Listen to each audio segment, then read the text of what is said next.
there was this one morning where I walked into the bathroom and I was standing in my underwear brushing my teeth in front of the mirror. And I looked up at the mirror and my first thought was, ugh.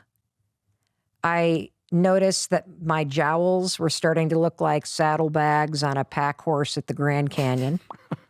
And I had like these crazy lines by my eyes, and my neck was really like kind of saggy, and one boob was hanging lower than the other, and my gray hair was coming in. And as soon as I started kind of critiquing my thoughts or my looks and appearance, then my mind, Rich, started going, fuck, I didn't get that email back to that person, and I got that presentation I need to do, and my God, did that speech just cancel again? What the fuck am I going to do? And then I look down and the dog needs to be walked, and then I think, I got a Zoom call in 9 minutes. Like, I got to get my shit. And before I knew it, my whole mood was low. I felt overwhelmed. I had taken myself down mentally.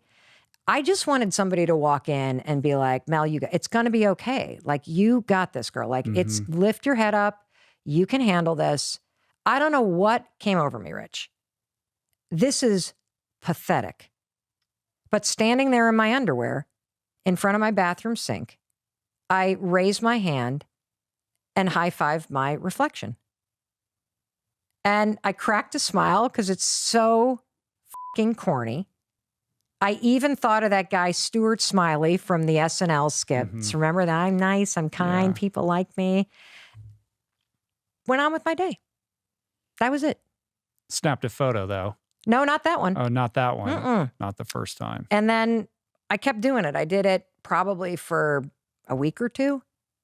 And here's the weird thing about it. I started when I woke up after doing this high-five your own reflection in the mirror thing.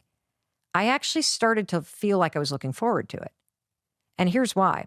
You know, I've spent a lifetime, just like you, standing in front of the mirror. And what I realize now is that when I'm standing in front of a mirror, I'm either critiquing or picking myself apart, or I'm ignoring myself. And when you start to high-five your own reflection, it starts to build a partnership within you, with yourself. When you walk into the bathroom and you see your reflection and you've been greeting it, it's like seeing another person. It's the strangest thing. You start to realize how often you fucking ignore or destroy yourself when you see yourself or beat yourself up. And here's what's also crazy. You have a lifetime positive association with high-fiving other people. Sure. As a runner, as a racer, you have gotten so many high fives, Rich. What does a high five say to you when somebody gives you one? You feel seen, you feel appreciated, you feel energized by it, and it's an exchange of energy. It's not the same, and you talk about this in the book, it's not the same as like self-talk because there's a participation involved in it. There's like a communion aspect to it. Yeah. And, you know, if you think about it, you're so good at celebrating, seeing, and cheering for other people in your life. You plan birthday parties, you reach out to people when you're worried about them, you help out colleagues, you cheer for your favorite sports teams, you high-five people like Rich as they're running races past you, you buy people's merchandise, you do all kinds of stuff for other people, but nobody's taught you how to do it for yourself. In fact, the reason why it feels fucking weird to high-five your own reflection is because you've been taught to do the opposite. Why is the default to just beat ourselves down like that? I mean, it is crazy. We would never treat anyone else in our lives, especially the people we care about, the way that we treat ourselves in terms of the self-talk or the narrative or the critique or the, you know, the kind of harshness with which we, you know, judge our appearances, our behavior, the way we, you know, think back on things that we said the other day and just are horrified by our own selves. And it's, I don't know if it's everybody, but everybody, it's most people. Except for Buddhists. I mean, I think that they're like if you're a big practicing Buddhist, that's a monk. Right. That's like just why can't the default be the good things though? Well, why is it wired that way? You know why? There's cognitive bias. There's a bias towards negativity. And it's a protection mechanism that's a default from evolution, that if you remember the bad shit, you're more likely to spot it when it happens in the future. So you can avoid it. And here's where I think it begins. I believe my theory is that it begins two places. Either you, or that could be both actually, you either learned the pattern of beating yourself up because you had parents or caregivers that were hard on themselves or hard on you. And so as a child, you absorbed that pattern and you now repeat it and you don't even realize it. So those moments you're like, oh my God, I sound just like my dad or my mom. That is an example of a pattern that you've absorbed. Mm-hmm. So particularly for women, we've watched our mothers be critical about their appearance. We've watched our mothers ignore and criticize themselves in the mirror. And so we learn that from our caregivers. So that's one place. The second place that we learn it is when the drive in your life becomes fitting in. Fitting into groups in elementary, middle, high school, college, your neighborhood.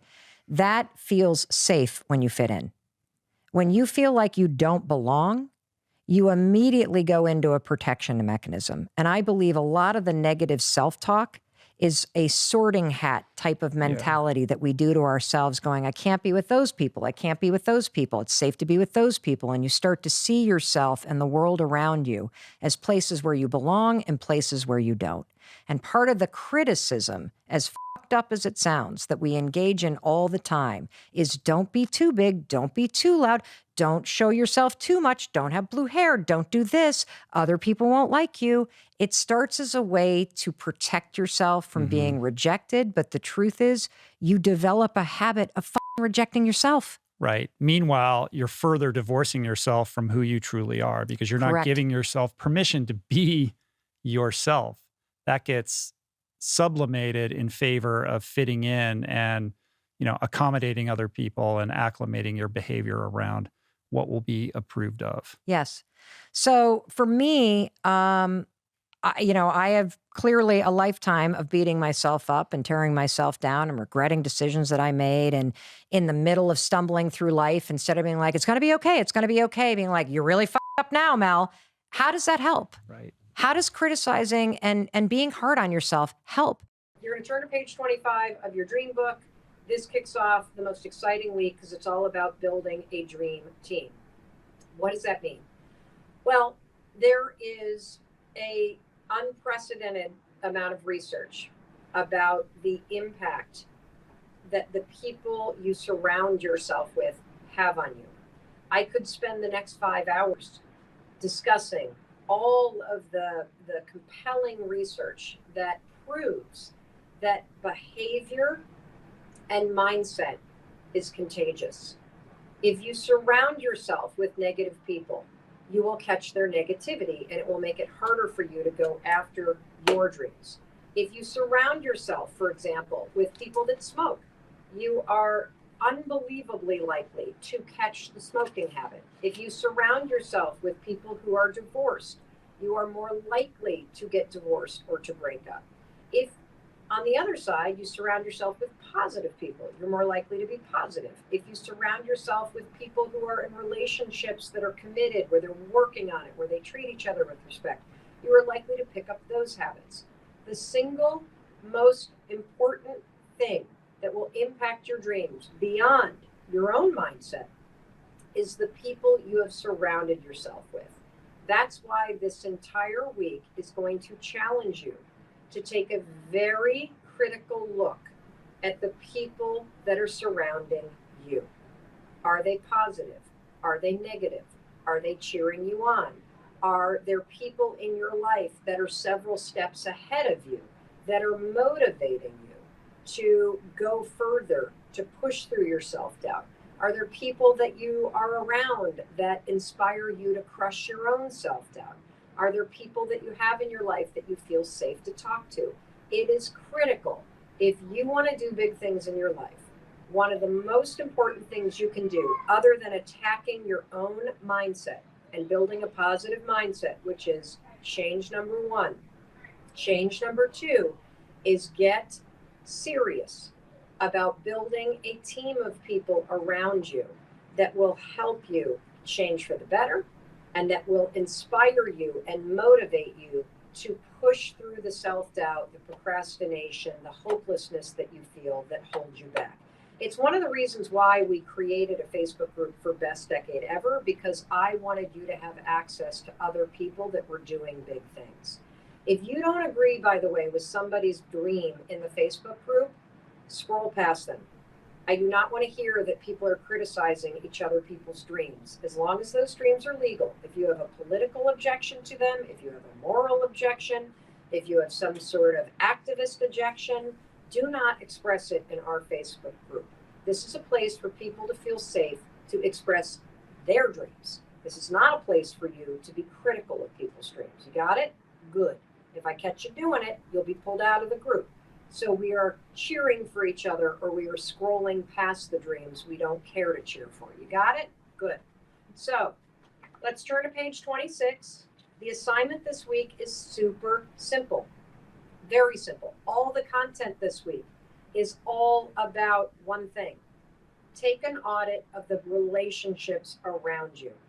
Do they make you feel energized? Do they make you feel depleted? Are they worthy of adding to your dream team? I believe that your dream team should be a circle of 5 types of people.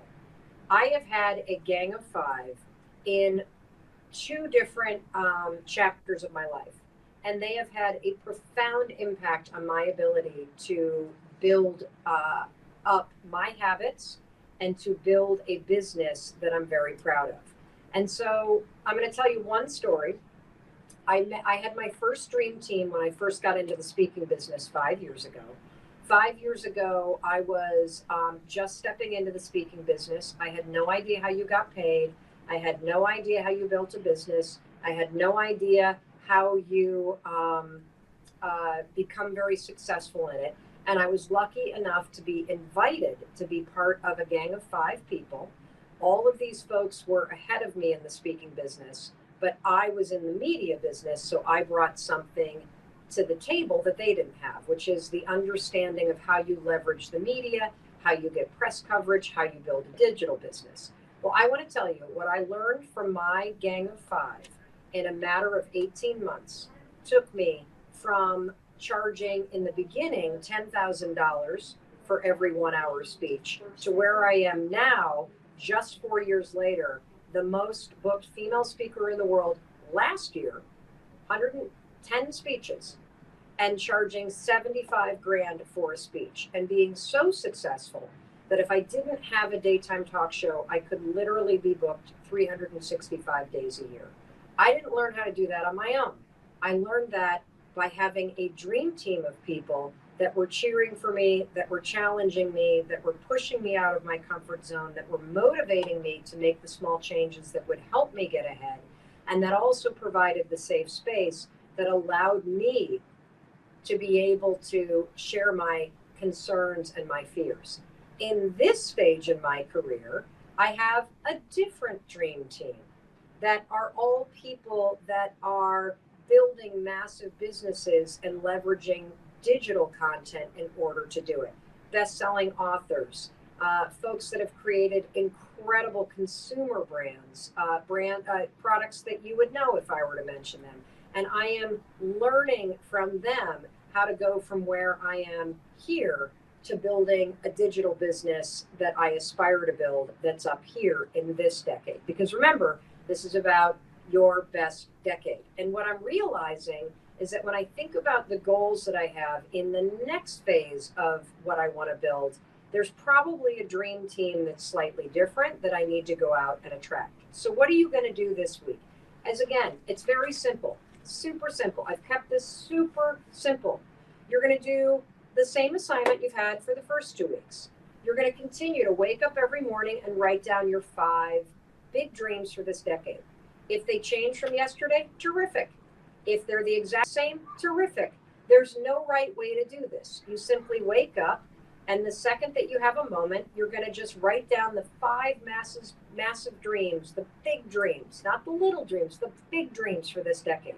Why am I asking you to do this? Because dreaming big is a skill. Allowing your mind to drift toward what's possible is a skill. Allowing you to think bigger than the circumstances of where you're at right now is a skill. That's why I want you to continue to write down your 5 big dreams for this decade, not this year, this decade. Now we're going to start talking about the dream team. The dream team and all the material this week, you don't need to remember this. It's all going to reinforce what we're talking about when it comes to your gang of 5, your dream team. You're looking for somebody who's a cheerleader, who's always loyal to you, who's always cheering for you no matter what. You're looking for somebody who's challenging you. This is somebody who, when you come up with an idea, you respect them and they challenge your thinking. They challenge you to think big. You're going to come up with somebody who is going to push you out of your comfort zone. So they see what you're doing, they push you to take different actions. So the challenger teaches you to think differently. The zone crusher is somebody who's going to push you to get out of your zone. Then you got a motivator. This is somebody who's way ahead of you.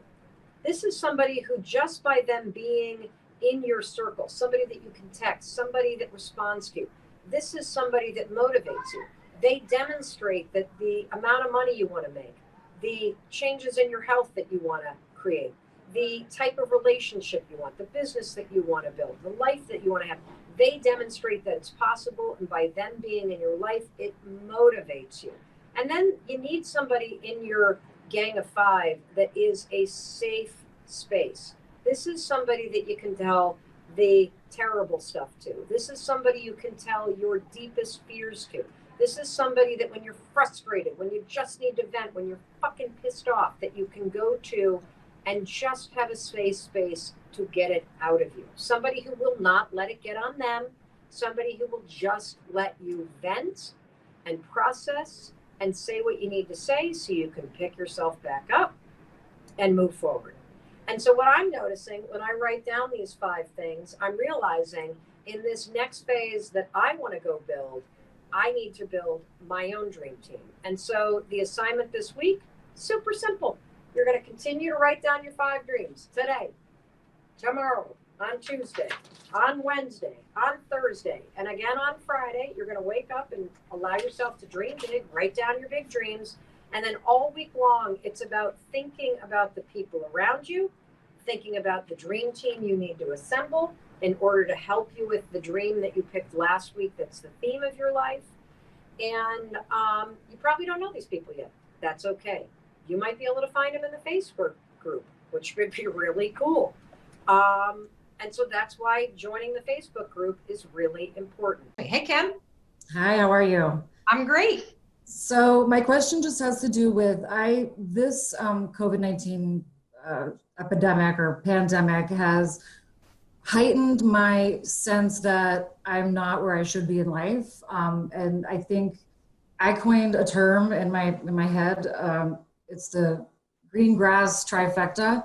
The grass is greener in the past, the grass should be greener now, and the grass might be better in the future, or it should be.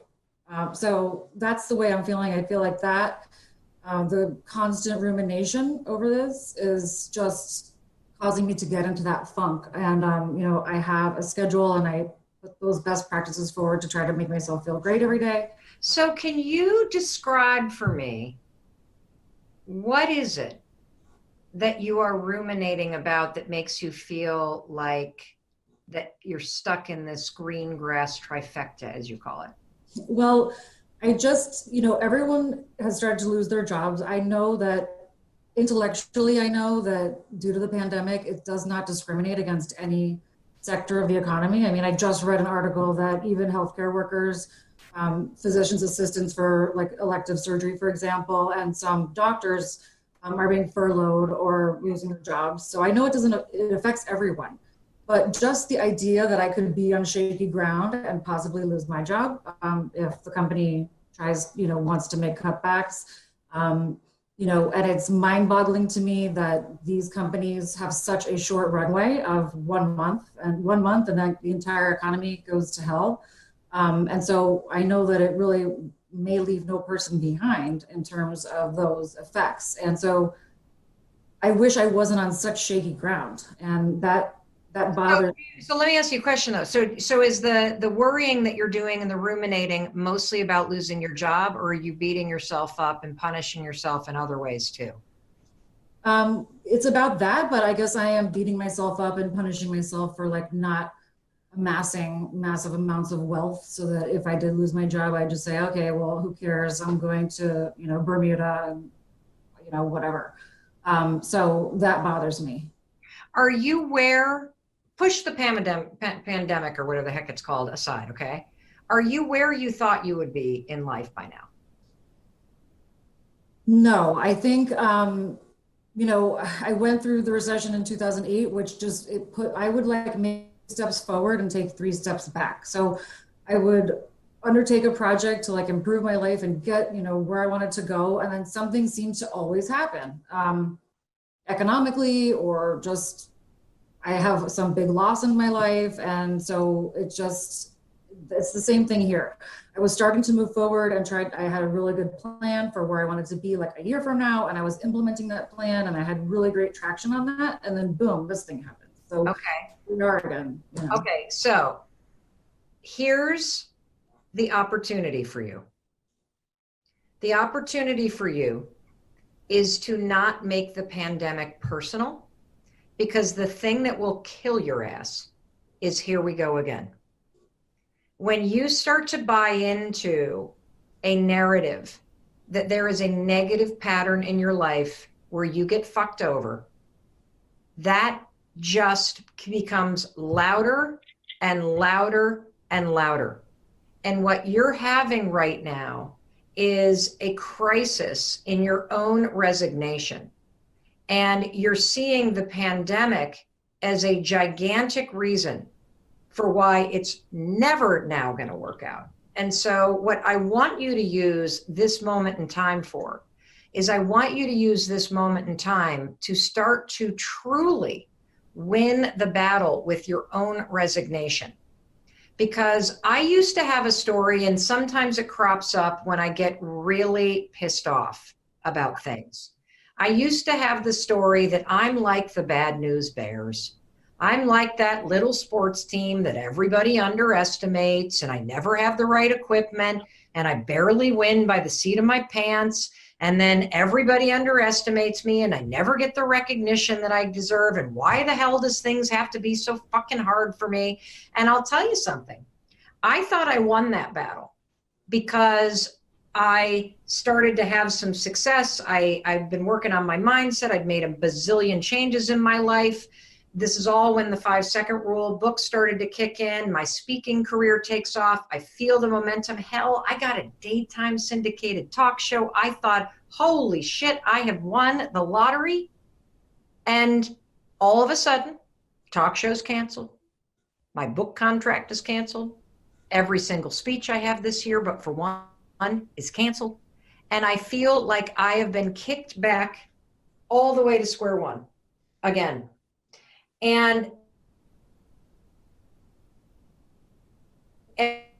every time I look on social media, everybody's a life coach and an expert in anxiety. And I'm like, what the fuck? You're a movie star. Get out of my lane. Like, when is it going to be my turn? And this is coming from a person with millions of followers. And the reason why it surfaces up in a time like this is because I feel vulnerable. I feel insignificant. I feel scared. I feel powerless. And so that old story starts to bubble up again because it's familiar. And so the opportunity for me and for you is to use this pandemic to extinguish that shit. Because I'll tell you something, you are sitting in a house, you have a job, you have your health, you are a lucky son of a gun. And if you can get that shit out of your mind, you have the ability to use this moment of time to do what you need to do so that when we come out of this in search of a hug and some vitamin D, you are ready to sprint toward that thing. You have used this moment of time to think about, wow, all these goals that I have, the world's going to be a little bit different, which creates way more opportunity for people that are positive and that are strategic. But if you and I allow our own rumination and our own bullshit story about the past to sabotage you right now and to take you down a dark tunnel, you will not only waste all of this time, but you will emerge from this moment with more evidence for why it's going to be harder than ever. And I'm telling you right now, if you can get positive, if you can say, bullshit, this is happening for a reason. And you know what? I am going to use this time to make my plan better. I'm going to use this time to think about the things that I wasn't thinking about. I'm going to use this time to think about the opportunities that may be waiting for me. And every time something pops into your mind like, fuck, what if I lose my job? I don't have the savings. This house isn't as big as I wanted it to be. Shit. You're going off course. You are allowing things into your mind that, first of all, you don't need to worry about right now because it hasn't happened. Well, I even texted a friend of mine earlier and I was catastrophizing, and I'm not really a catastrophizer. Why are you doing it? Why? I said, what if I need to go to a homeless shelter and the homeless shelters are overrun, or the government cuts funding to the homeless shelter? So why are you doing this? I don't know. I guess I was searching for having a plan B and a plan C. I think it's something deeper. I think you're seeking reassurance. I think you feel extremely vulnerable right now, and you are seeking reassurance. And your form of seeking reassurance is to get super dramatic. Right. So that everybody's like, oh, just calm down.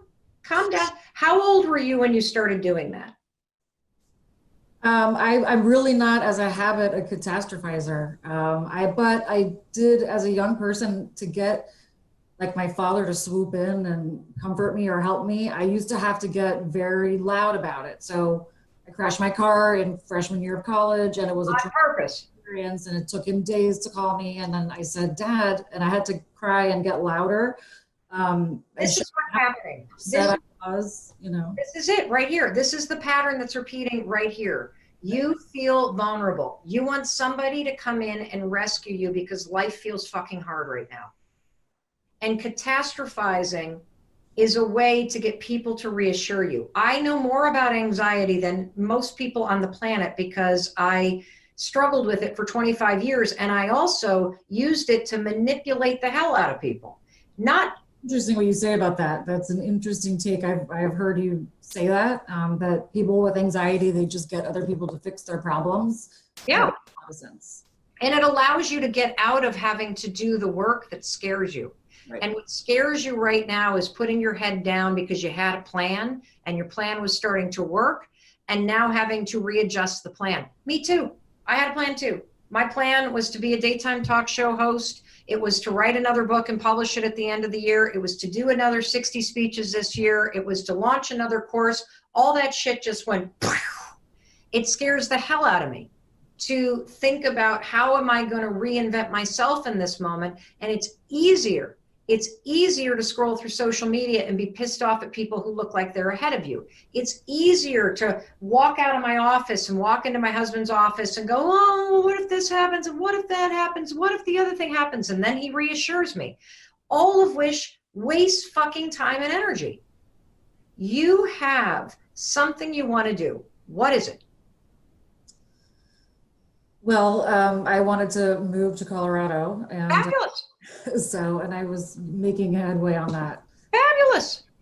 No one's talking, no more interviews, no more hiring, no more anything. Well, so what? You can't go anywhere anyway right now. Right.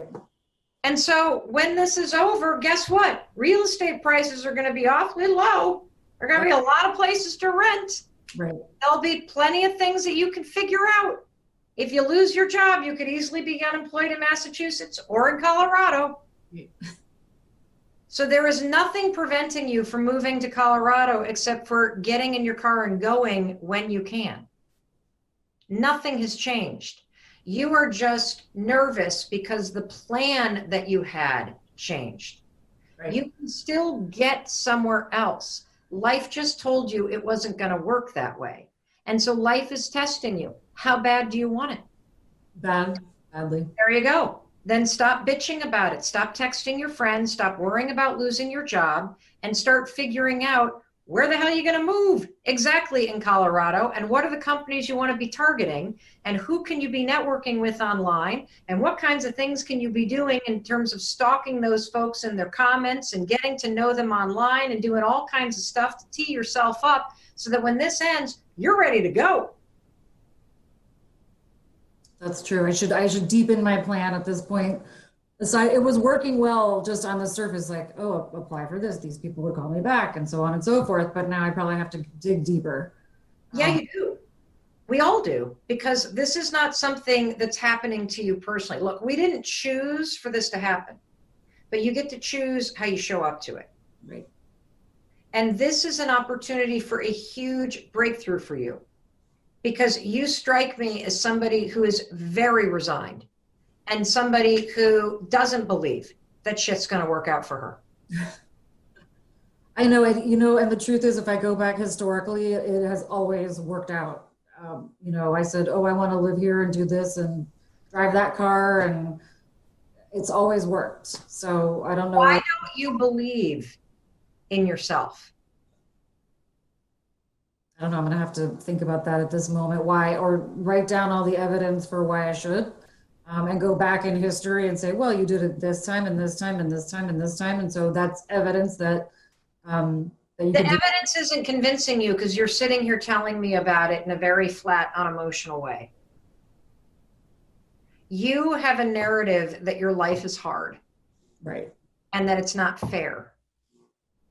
And I don't know where that came from, but it's not serving you. And I would be willing to guess that it's either somebody else's story that you just started to adopt as your own, or it is something that you made up because of something that happened to you as a kid. Right. And as you have gone through life, surviving everything and overcoming everything, the story that life is hard and it's not fair has remained. You see, life is just life. And you are the one that's deciding that it's not fair and it's hard. I want you to start telling yourself a different story. This shit's going to get easy. I'm a problem solver. I'm a survivor. If anyone's going to come out of COVID-19 and this bullshit, it's going to be me, because I'm going to be in a car driving to Colorado to meet up with all these people I've been networking with, because my life is easy because I'm a doer and I believe in myself. That is your core issue, is you are telling a narrative about your life.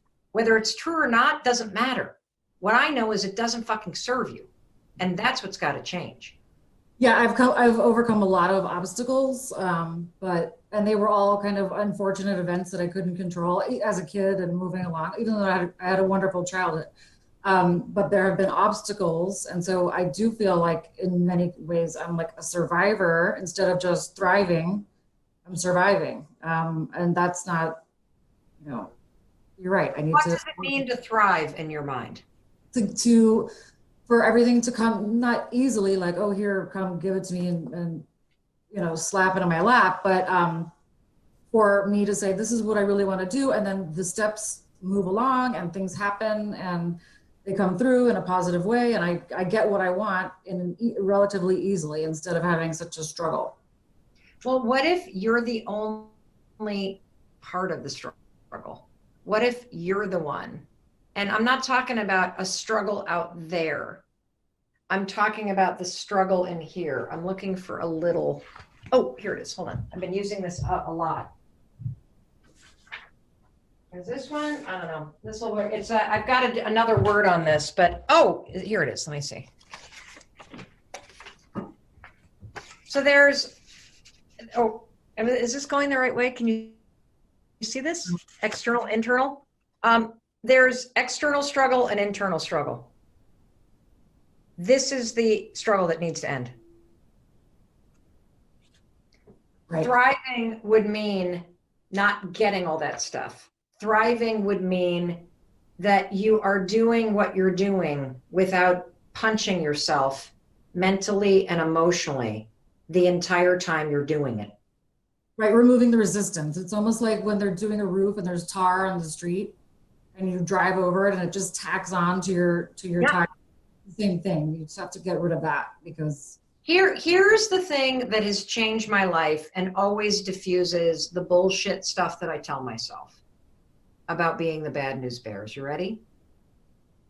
The thing that I'm in right now is preparing me for the chapter I can't see that's coming. And when I look at my life that way, I don't see anything as a failure. Yeah, of course, I just told you a story that my talk show got canceled and my book got canceled and my speeches got canceled. That's just what happened. I can either tell myself a story that all that shit got canceled because I'm a fucking loser, or I can tell myself a different story, which is all that stuff got canceled because it was supposed to. I wasn't supposed to do that talk show. I was supposed to learn something doing it. I was supposed to meet people doing it. I was supposed to gain some sort of skill doing it that is preparing me for the next thing that's amazing that I can't see. And that's already coming true because that's been the story of my life. If I really want to tell it in a positive spin, of course the book was supposed to get canceled because that publisher was a pain in the ass to deal with. And I was a year late in delivering a manuscript. I wonder why, because I wasn't all that inspired to write it. So it prepared me for never doing a deal again that didn't quite feel right. Thank God it got canceled. And speeches getting canceled, it's now blowing my mind. Of course I lost a shitload of revenue, but you know what? It's making me think about the fact that the whole world has changed and there's so much opportunity in doing training and events virtually. And now, like, how can I problem solve in that? And so there is something in what's happening in the struggle that is meant for you. And when you flip it into a faith that is preparing you for something, and the biggest possible thing that you're supposed to learn is how not to suffer internally and how not to struggle internally. And when I say suffer and struggle, I don't mean the daily bullshit and the emotions that rise and fall. That happens to all of us. Of course, you see something on Instagram or social media and it triggers you and it makes you feel inferior. Let it last for 10 seconds and then keep going because you have a faith and a bigger belief that something amazing is coming. And this mental battle that you got to learn how to win, you're not going to get the reward that you're supposed to get until you learn how to stop struggling and how to stop adding all of that tar that you talk about. 100%. And what's that? Is it 100%? And that's why I was saying about going back, and if I just journaled it or something and I said, look, this is what got me to where I am now, and I could see every step of the way, then writing that down would get it in my head, which will get it into my heart. That yes, you can do that, and that is one thing to start to do to reprogram the story you tell about your life. The second thing is a tolerance policy for allowing that shit to stay there. And I would use the 5-second rule, count down backwards to yourself. The moment you start getting one of those negative thoughts, I do not do this anymore. I am going to live in a mindset that things are unfolding and I don't even know how or what or why yet. I just know I'm not allowed to struggle anymore. I'm supposed to remind myself that I survived this stuff and it's time to start thriving and being patient and trusting through this instead of being so about it all. That's how I am. I need to stop. You know why I know? Because it's how I am. And if I let myself get stuck up here, I become this tense ball of frustration. And the second I start to feel that in my body, that is an old fucking story. Get it out of here. I do not believe that anymore. I believe that if I do the work and if I keep in a space in my head and in my mind, in my body, that this is unfolding in a way that I cannot see, but it is preparing me for something amazing that's coming. You stay in that space of gratitude, you stay in that space of faith, you stay in that space, and you will win every single time. All right, so page 37. Why not high five everyone else, Mel? I mean, why isn't the high five habit about high fiving everybody else in life? Isn't that what we're supposed to do? Well, first of all, you already high five everybody else. You spend too much of your time seeing everything and everybody else and absorbing what they want, what they need, what they expect. See, this is why you're last on the list. This is also why you carefully manage your appearance, your facial expressions, your reactions. You're so concerned about meeting the external gaze of everyone around you. You think your self-worth and your self-esteem are reflected back by how other people perceive you. In fact, in one of the later chapters, we're going to get into people pleasing and insecurity. and how to catch yourself when you, how many of you struggle with people pleasing? And how many of you wish you felt more secure? That's right. We are going to help you. The high five habit is going to help you tremendously. Very normal to struggle with people pleasing, very normal to feel insecure, but the high five habit is going to help you build up the security inside yourself. And it's going to help you learn how to like, support, and love yourself. Because when you like, support, and love yourself, it's not going to matter whether or not other people like, support, or love you, because their like or hate, or their love or hate, their like or dislike, their support or lack of support won't change the fact that you like, love, and support yourself. It starts with you. If they like you, or if they think you're smart, worthy, or good enough, then you feel smart, worthy, or good enough. How many of you feel like you only feel worthy if somebody else thinks you're worthy? That you only like yourself if you get the approval of somebody else?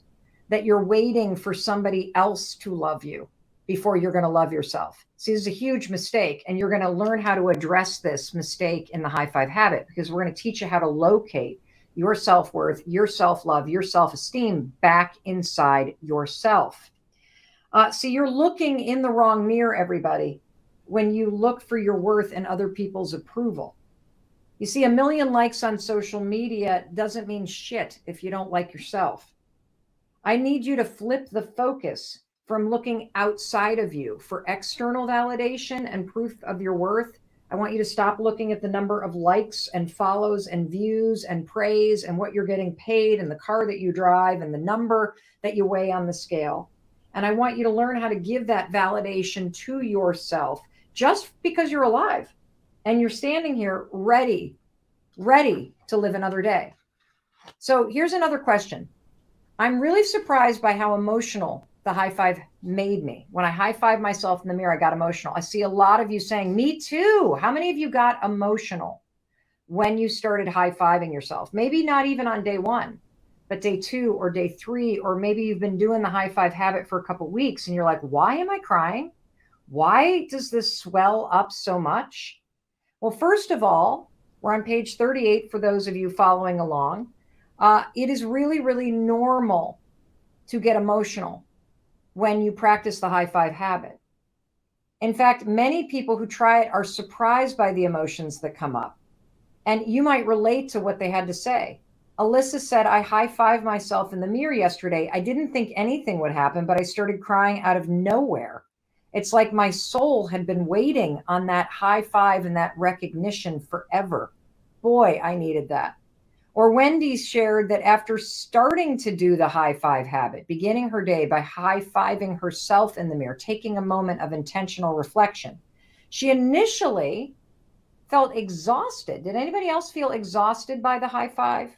It's such a simple movement, but you feel emotionally gassed. Well, that night she found herself in bed early and overcome with emotion. But by the next morning, she woke up energized and suddenly able to do a bunch of tasks that she had been putting off. And she said, I think that starting my day with an intentional moment where I stare at the woman in the mirror and I give her support and celebration and I send her into her day, I think I released a lot of blocks by doing this. Anybody else relate to that? That you feel like things are releasing, that you're shedding a lot of emotional weight, that something's opening up inside of you by practicing the high five habit. And she said, if this happens to you, I want you to know this is normal. Sometimes the emotional release may make you feel sometimes the emotional release may be really positive. Michael said, I did the high five in the mirror and it felt amazing. I actually made myself blush. How many of you kind of cracked a smile or blushed or kind of laughed? It's kind of a weird feeling. That's the dopamine, by the way, releasing in your brain, because your brain doesn't know the difference between you high-fiving somebody else or getting a high five from somebody else or you high-fiving yourself. That's one of the reasons why this is so cool, because you're tapping into science and programming that's already conditioned into your body and using it to boost your mood, to clear away blocks, to build confidence, to feel more aligned with yourself, to build trust and partnership. It's like the coolest thing in the world. Jeanette told me that she can't help but jump in the air after her high five. Look, whatever your reaction is, positive, negative, emotional, whatever, just allow yourself to feel it. because we are trying to break the habit of rejection. We're trying to break the habit of you staring in the mirror and focusing on what you need to fix. Or for more than 50% of you, we're trying to break the habit of you rejecting yourself by not looking at yourself at all. But by practicing the high five habit, you learn how to stand with yourself and be with yourself. So another question in chapter 3, because we're handling FAQs in chapter 3. Why does the high five habit work if it's so simple? Well, the genius and the power of the habit is precisely because it's so simple. It would be easy to think that this is the stupidest thing you've ever heard, but therein lies the secret to the high five habit and everything you learn about in this book, all the tools. If it's simple, you'll do it. And I've also found in my work and research that if the tool is kind of cheesy at first glance, and let's face it, the 5-second rule, counting backwards, 5, 4, 3, 2, 1, sounds kind of simple and dumb when you first hear it. High-fiving yourself in the mirror sounds kind of simple and dumb when you first hear it. High-fiving your heart, something we talked about in yesterday's live stream. In fact, you saw me use the tool high-fiving your heart to overcome a moment where I felt that wave of anxiety and overwhelm. And I used the high five to the heart, which sounds simple and kind of stupid when you first hear it. If it's simple, you can use it, especially if you're overwhelmed. And if it's kind of silly or stupid, you tend to remember it. And that's the genius of this, everybody, because tools only work when you use them. How many of you have read incredible books about tools that you can use or habits that you can change, but you've never actually implemented the change into your life because it was too complicated, or you couldn't remember what to do, or there were so many damn steps that, my God, you got just so much to do anyway that how could you possibly implement this? Tools only work. Yeah, you can read about them, but they only work when you start to use them. And so the genius of the high five habit is it is so simple. It takes less than 5 seconds. You can sneak it in between brushing your teeth and walking out of the bathroom. And if you're forgetting to do it, remember, take a little Post-it note like this one. High five, baby. Look at that. Isn't that cute? High five. This comes from my friend Kate. Hi, Kate, if you're watching over at Akamai. I stick a little Post-it on your mirror and the Post-it with a little note or a handprint or trace your hand or write, I believe in you, something, I love you. That's a environmental trigger, little piece of science that will trigger your mind. Oh yeah, I got to high five myself before I leave. And then take your moment and do the simple high five. And remember, you don't have to say anything. The gesture alone is what triggers the chemical release in your brain and triggers your nervous system to lighten up and to give you some energy. And it also triggers your mind to start to see that you treat yourself with respect and you treat yourself like you're worthy. It's the gesture alone of the high five, thanks to a lifetime of neural association and programming that's already in your mind, body, and spirit, that explains why this so simple thing actually has profound impact on you.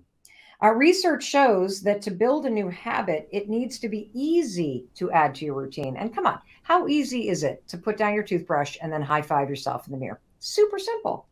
And since it's easy and it feels really good, by doing the high five habit every day, you're going to prove to yourself that you can stick to a new behavior or a challenge. And that's what's also going to start to build some confidence. You're going to see yourself taking new actions that have a positive impact in your life.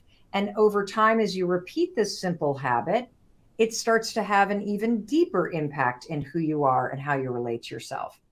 Another question I got, this is chapter 3, everybody. We are now on page 39 of the book. I'm reading this for free. My New York Times, Wall Street Journal, Amazon, USA Today, #1 bestseller, #1 audiobook in the world right now in terms of the book sales. And we're in chapter 3, and I'm reading this for free because I want to make sure that if you can't afford a book right now, you still can benefit from the tools and science in this extraordinary discovery that I made called the high five habit. And we are in chapter 3 on page 39. And the other question I got a lot is, all right, Mel, why should I trust you? You don't have to. That's it. You don't have to trust me. Trusting me is a choice. I'm actually trying to teach you how to trust yourself. I don't want you to look at me for answers. I want you to turn back toward your own reflection in the mirror and dig deep inside yourself for the answers to the biggest questions in your life. I can give you tools to help you listen to yourself, but ultimately, the truth that you need is inside of you. And that's really important because, I think it's amazing that we're here together. And I love sharing everything that I've learned that has helped me through really tough times and has also helped me become very successful and productive and happier and healthier as a person. But at the end of the day, it's your life and you've got to live with the consequences of your decisions.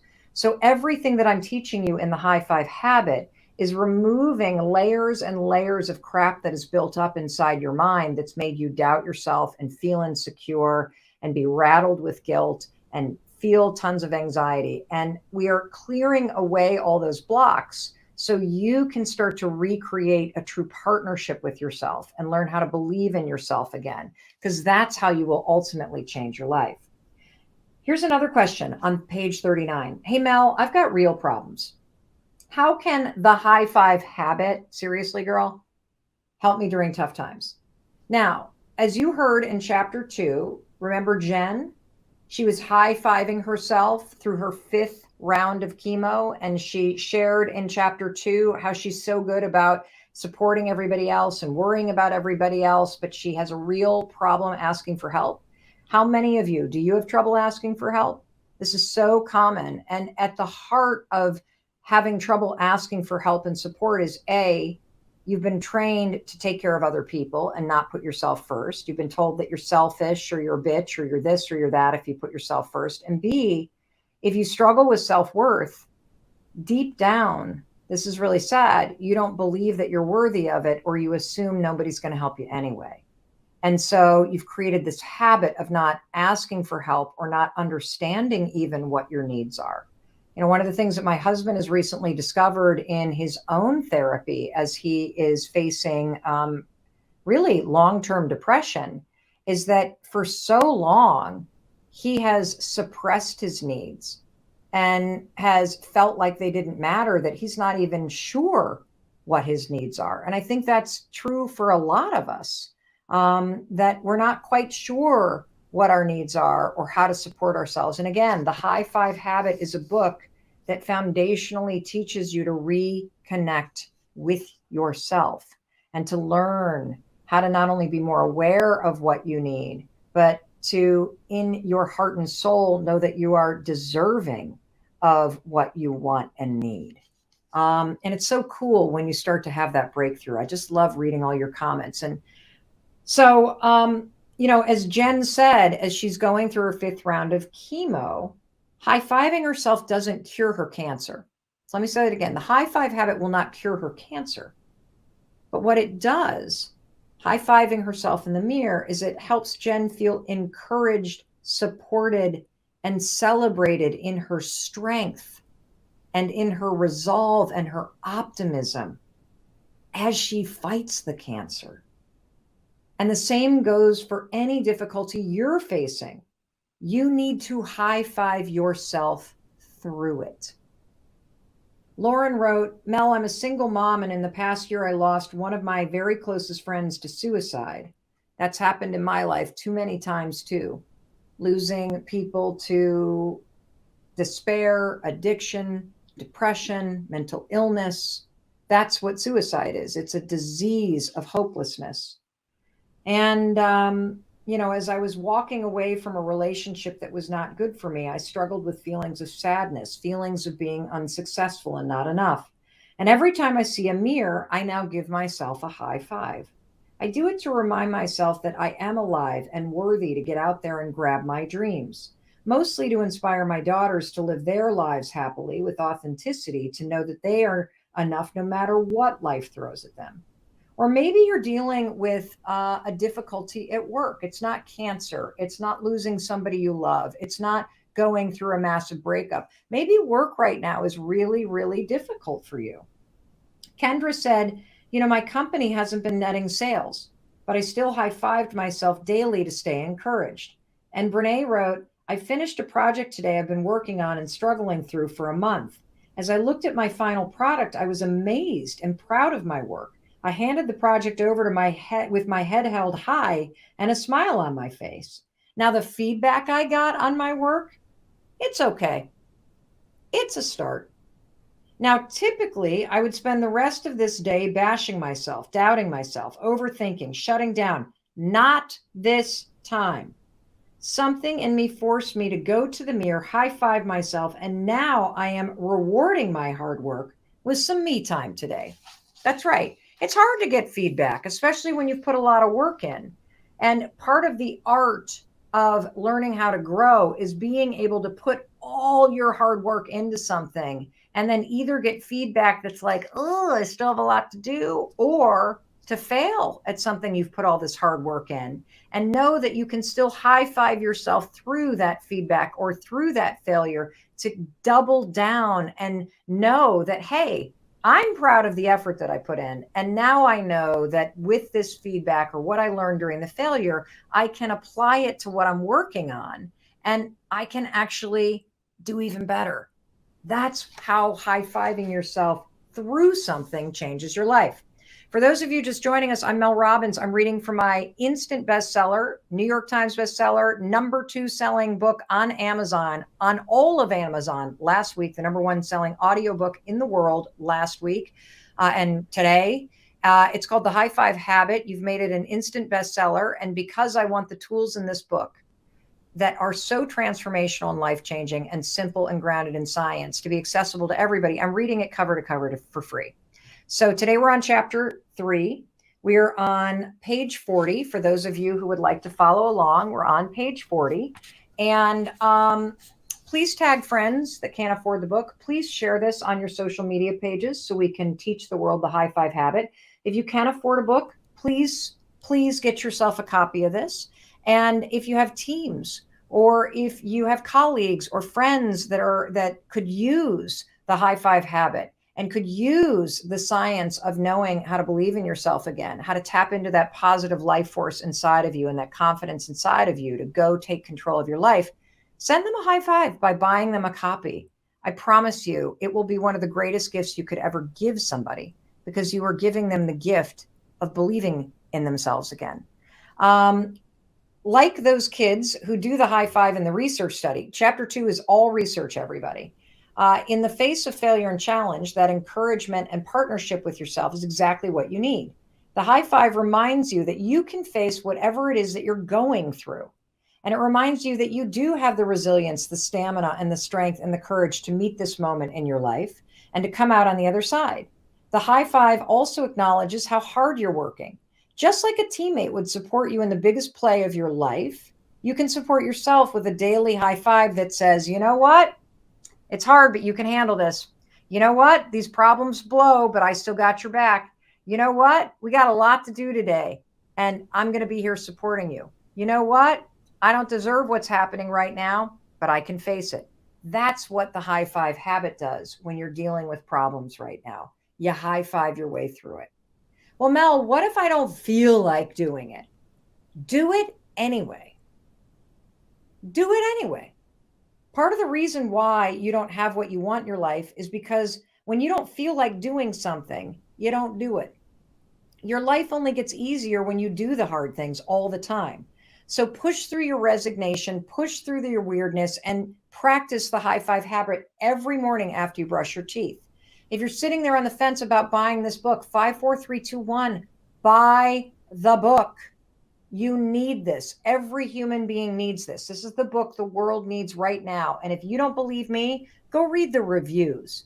They are jaw-dropping and profound. And they are from real people around the world, just like you, who literally have devoured the book the day they got it because it was so life-changing.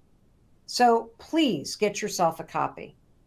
Your life only gets easier when you do the things that you are resisting. Read what Paula had to say after she started doing the high five, because her realization, honestly, it's common and it's heartbreaking. And I think it's why people don't feel like high fiving themselves. And that's why I wanted to share Paula's testimonial with you. Mel, it's hard for me to cheer for myself because I resent anyone with the audacity to love themselves. It sounds crazy, but it's like, will I even be likable if I like myself? I mean, aren't women who tout their achievements bitches? I hate women who constantly tout themselves, but they're also the very people I admire. The founders, the workouters, the travelers. I don't feel capable, not because my dreams are outlandish, but because I feel like there are so many people who deserve it more, mostly because they'll cheer hard for themselves. So it's much easier to applaud the people who are ahead of me than it is to cheer for myself. It's easier to stay in the shadows than it is to go for gold and fall flat. It would be just more proof that I'm not good enough. And I have enough evidence of that. Wow. When you read this quote, you can feel Paula's pain. How many of you can relate to Paula? That, if you go for your dreams and you fall flat on your face, it's just going to be proof that you're not good enough. And you already have too much evidence of that. You can feel Paula's desire. She wants to be seen. She wants to be celebrated. She wants to feel worthy. If holding yourself back is a habit, it's time to break it and learn how to start cheering yourself forward. Right now, Paula's dreams are haunting her. And I'm sure your dreams are haunting you too. Paula longs to live a high five life. She wants to go for the gold. Now, when you read this, you can see how your own thoughts can keep you stuck in a very low place. And when you cannot give what you desire to yourself, you absolutely will resent those who can. And the high five habit is the first step to clearing that block away and changing this, giving yourself permission to have what you actually desire. In fact, in the later chapters of the book, particularly, I believe it's like chapter 9, we're going to talk about jealousy. We're going to talk about how these feelings of insecurity and unworthiness block you from allowing yourself to even want the things that you deserve in life.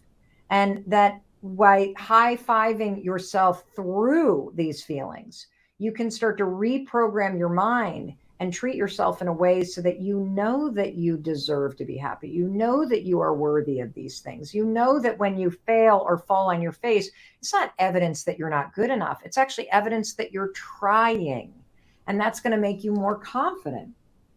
Question, isn't a high five only for when there's something to celebrate? How many of you feel like, well, wait, do I high five myself when I do something? Sure, but I actually think you get a high five just for breathing. See, encouraging yourself every step of the way is the secret formula for winning in life. One of the most rewarding parts of running or walking a road race is that people line up and cheer for you every step of the way. Learning how to do that for yourself, whether you cross the finish line or not, will build your confidence faster than any medal or accomplishment ever could. It's interesting. I had this insight when the high five habit was named to the New York Times bestseller list. My first reaction was I was thrilled. My second reaction is I actually started crying because I was number 2 and not number 1. And that's a very common reaction based on science, because when you're number 2, you immediately feel like you were this close to being number 1. And so your brain focuses on that sort of perceived gap. Research shows that if you're number 3, you're just as happy as number 1, believe it or not, because you're not thinking, oh, I could have been 1. You're like, oh, thank God, this is amazing. I'm here. And then I literally woke up the next morning super proud and excited again. And here's a big insight that I had. I've always dreamt of being a New York Times bestselling author, and achieving that goal did not feel like I thought it would feel. In fact, it proved something. Achieving your goals and dreams won't make you happy. Working on them will. It's the journey, everybody. It's the pursuit. It's having a cool game to play. It's being up to something that makes you feel like your life has meaning. And so, that doesn't diminish the fact that I absolutely earned my spot on the New York Times list. That doesn't take away from that at all. But it was a huge reminder that so much about your happiness and a sense of meaning and purpose is anchored in whether or not you are playing a fun game in life right now. Are you up to something that makes you want to get out of bed? Do you have a goal that you're working on that pulls you out of your comfort zone? That is the secret. to meaning and to purpose is to simply setting goals and going for it. Whether you succeed or fail is beside the point. It's the pursuit of it and high-fiving yourself through it that makes you feel empowered and fulfilled. Well, what if I feel like a failure right now? This is a big question. This is on the bottom of page 41. Well, if your self-esteem is in the gutter, then you abso-freaking-lutely need to high-five yourself. You need it right now and you deserve it. And you've always needed it, by the way. Starting from the very first moment, your life has been a trial by fire. You answer a question wrong and everybody laughs. You speak your mind at the dinner table and you get sent to your room. You try out for the football team and you get cut. You think someone is your friend and they ditch you. You apply for a promotion and get passed over. You trust somebody and they hurt you. You run for office and you lose. You fall in love and you get your heart broken. You start a business and it goes bankrupt. You achieve a dream and then you start to feel lost again. I can relate to all of those, can't you? We perceive these as failures, but they're not. They're just life. These are lessons. Like steel, your confidence, resilience, and wisdom, they are forged in fire.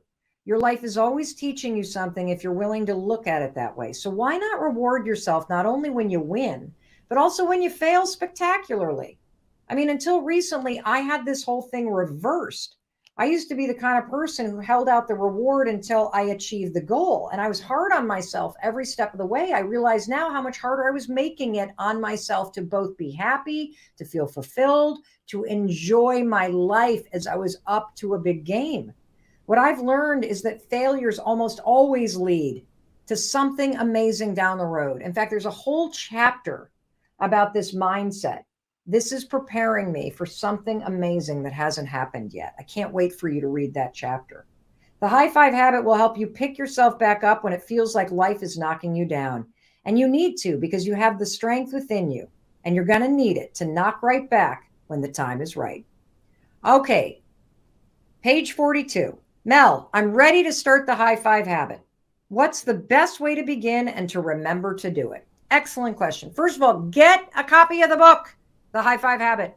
Read it cover to cover. Come back to it, highlight it, underline it. You need to understand it because then you're going to use the high five habit in the mirror, the high five to the heart, and all the tools in this book to change your life every day. But I've also got something called the High Five Challenge. What is the High Five Challenge? It's simple. It's free. It's 5 days. And you're going to, for 5 days, start your day by high-fiving yourself in the mirror. That's it. And here's the coolest part. You don't take this challenge alone.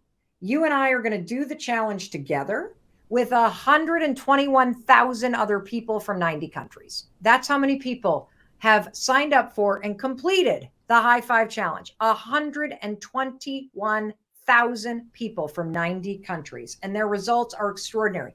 If you've taken the High Five Challenge or you're currently in the High Five Challenge, will you tell everybody what you're getting out of the High Five Challenge? Every day, you literally watch a video training from me, you journal, you then share what you're learning after you journal in the comments, you upload a selfie, you cheer for other people. It's extraordinary. And it's going on at high5challenge.com. That's high5challenge.com. For 5 days, you're going to be part of a global online community of people who are all taking the High Five Challenge together. Every morning, you get an email with a link to a video pep talk that's going to teach you something, inspire you, go deeper into the research in this book and the changes that you're going to experience. You'll also be able to track your progress and connect with and cheer for other people. And even cooler, those same people are going to cheer for you back. Look, here are some of the people. How cool is that? You know, it's so awesome when you know that you're not alone. And in just a second, we're going to be done with chapter 3, and I'm going to take a few questions, okay? So while you may be alone in your bathroom, high-fiving yourself, when you join us at high5challenge.com, you won't feel alone because you're not going to be alone. There's 121,000 other people in there with you. And the best part, it's free. There are no strings attached. When the challenge is done, you will still be able to log into the challenge. You don't have to buy anything if you don't want to. You do not have to do anything. You can take the challenge, be done with Mel Robbins thereafter, but the High Five Challenge for 5 days straight is yours for free. thanks to me and my friends at a company called Growth Day, which is offering it up on a platform so we don't have to be in a Facebook group. Isn't that awesome? Research tells us that it's a whole lot easier to change when you feel support and encouragement from other people. The fact is, you are not alone. People around the world are waking up every day and doing this challenge with you. So take a minute, go to highfivechallenge.com and get registered for free. After just 5 days, you'll be surprised by how different you feel. Fran said, I must say it hits different every time I high five myself. I can feel something heal a little more. I believe a little more. This is day 5 of high fiving myself and being transformed by the renewal of my mind. Now that's a movement. My friends and family started doing it as well, and now I see that I can make a profound difference in the world. 5 days. Give me 5 lousy days, everybody. It's highfivechallenge.com. I realize that's backwards on Instagram and out of focus on every other platform, but we're trying. Finally, Mel, can the high five habit create lasting change? Yes. And the high five in the mirror is just the beginning. In the remainder of this book, you're going to learn a dozen more ways to give yourself the encouragement and support you need. And as you practice using these tools to flip yourself from a place of being stuck into a state of taking action, you'll experience even cooler things related to confidence, happiness, and fulfillment. Your relationship with yourself is the foundation for everything in your life. How you talk to and treat yourself sets the tone for everything you do. It determines how you feel, what you think, and what actions you take.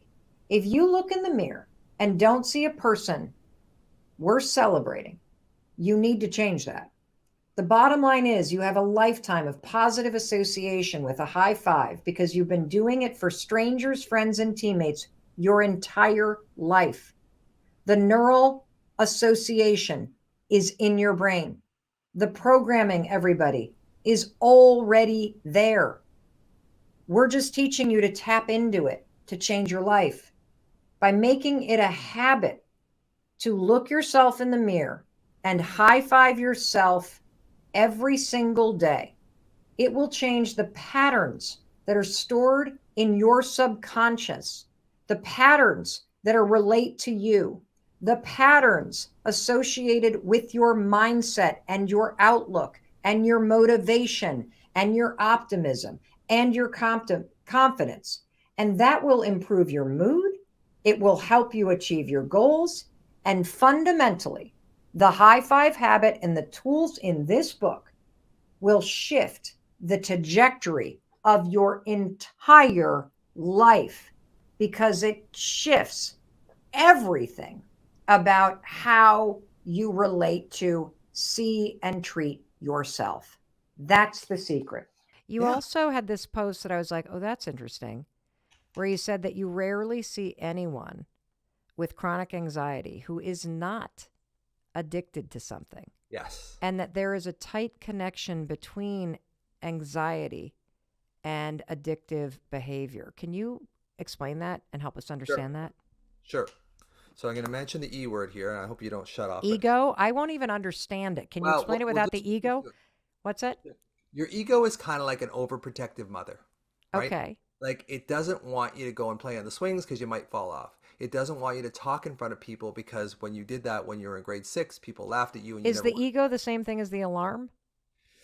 It's related to it through the amygdala as well. See, I'm already confused. Yeah, I know. So I'm not going to get into too much neuroscience. But basically, your ego is hooked into the amygdala, and your amygdala says, we're never doing that again because that hurt us, whatever it was. And the amygdala never forgets. So it's basically getting into bypassing that ego, because the ego is so overprotective that it will not let you go back into your old alarm. So the ego is thinking. Yeah, more or less. Yeah, it is something that it talks to us with thinking. Yep. Okay. Yeah. Okay. So, but let's talk about the connection between anxiety and addiction. Okay. So basically, we need something to help us through this alarm. Wait a minute. I think I just got it. Hold on. Okay, let me see if this is the answer. You ready? No. is addiction typically somebody's coping mechanism for the alarm? So, for example, you reach for alcohol because it drowns out the alarm. You reach for porn or drugs or stress or whatever because it... Achievement. Yes. Got it. Okay, I got it. So if somebody is struggling with addictive behavior, whether it is alcohol or cigarettes or vaping or it is any of that stuff, you are more than likely not addressing the root issue, which is the anxiety and alarm that's continuing to go off in the background. Yeah. And on top of that, Wow. basically, the ego is very powerful. It doesn't want to let you go back into that. So the only way that you can feel love, connection, whatever, is alcohol, is codeine, is cocaine, whatever you're addicted to. So wait, but you feel Yeah. the connection to the alcohol or the codeine. That's what you're saying. So this is why I get confused with the ego, because I'm like, I don't give a shit about the ego. Let's Sure. talk like the alarm. And then what makes sense to me is that addiction mutes the alarm, Totally. and that you become bonded and connected to, for me, it was stress. For my husband, it was a daily weed habit, Okay. like for what that, and that addiction is what's muting the alarm. This Yeah. is really cool. Yeah. So where does mindset come in? Because, there is so much out there about mindset and mental wellness. And it's interesting because this conversation with you makes me desperate for a different word than mental health. Because Sure. even the word mental health makes me go neck up, makes me think thoughts, makes me go to just what's going on in my mind. And what you've taught me today is a game changer, because what you've taught us all is that no. All mental health issues start in the body, and they start with this kind of reaction that happens in your body to stored trauma or to a threat or to uncertainty. And then that signals our minds, and our minds then start spinning thoughts. And if we don't address this alarm system in our body, which has a purpose, which is there to protect us, which is supposed to agitate you, but we exacerbate it, we try to mute it. If we don't learn how to turn inward and heal all of this in our body and turn toward this alarm and soothe ourselves and love ourselves and give ourselves the reassurance and the support or whatever it is that we didn't get in childhood or what we need in that moment, that is actually the beginning of all healing. That's what I'm getting from you. Yeah. And that's exactly what it is. So I would Why do we love call it mental health then? Like, what isn't there? Can we come up with a different word that would actually signal you that when you're struggling with depression or you're struggling with anxiety or you're struggling with any like addiction issues, that it's not a mental health issue?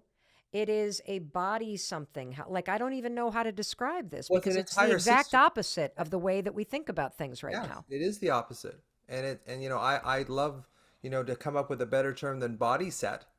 But I think Body that's set? what What it is that? That feels like weightlifting. Well, no, well, it's like mindset, body set. Like Oh, what is the mindset. place What in do your you think of body? that? Can you regulate your body? Because if you regulate your body, your mind will get regulated. If you regulate your mind, your body might get regulated. So what I'm saying is that if you go in through the body, your body's much more likely to relax your mind than your mind is to relax your body. Because you can say, hey, relax, hey, Oh, calm whoa, down. whoa, whoa. Did you guys hear that? That was a wake-up call for me. Right there. You were just dropping frickin' knowledge, Russ. Okay, hold on. I'm going to state this again. And now I have menopause brain, and so I've just forgotten what I said. You said something like your body, if you regulate your body, it will Yeah. regulate your mind. But It's if you much more regulate effective. your mind right, you say it, because you're the one who said it.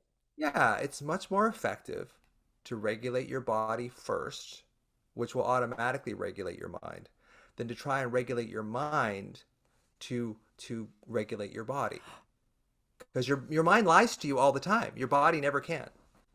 Is this why exercising is such an effective thing to do when it Partly, comes to anxiety and focus?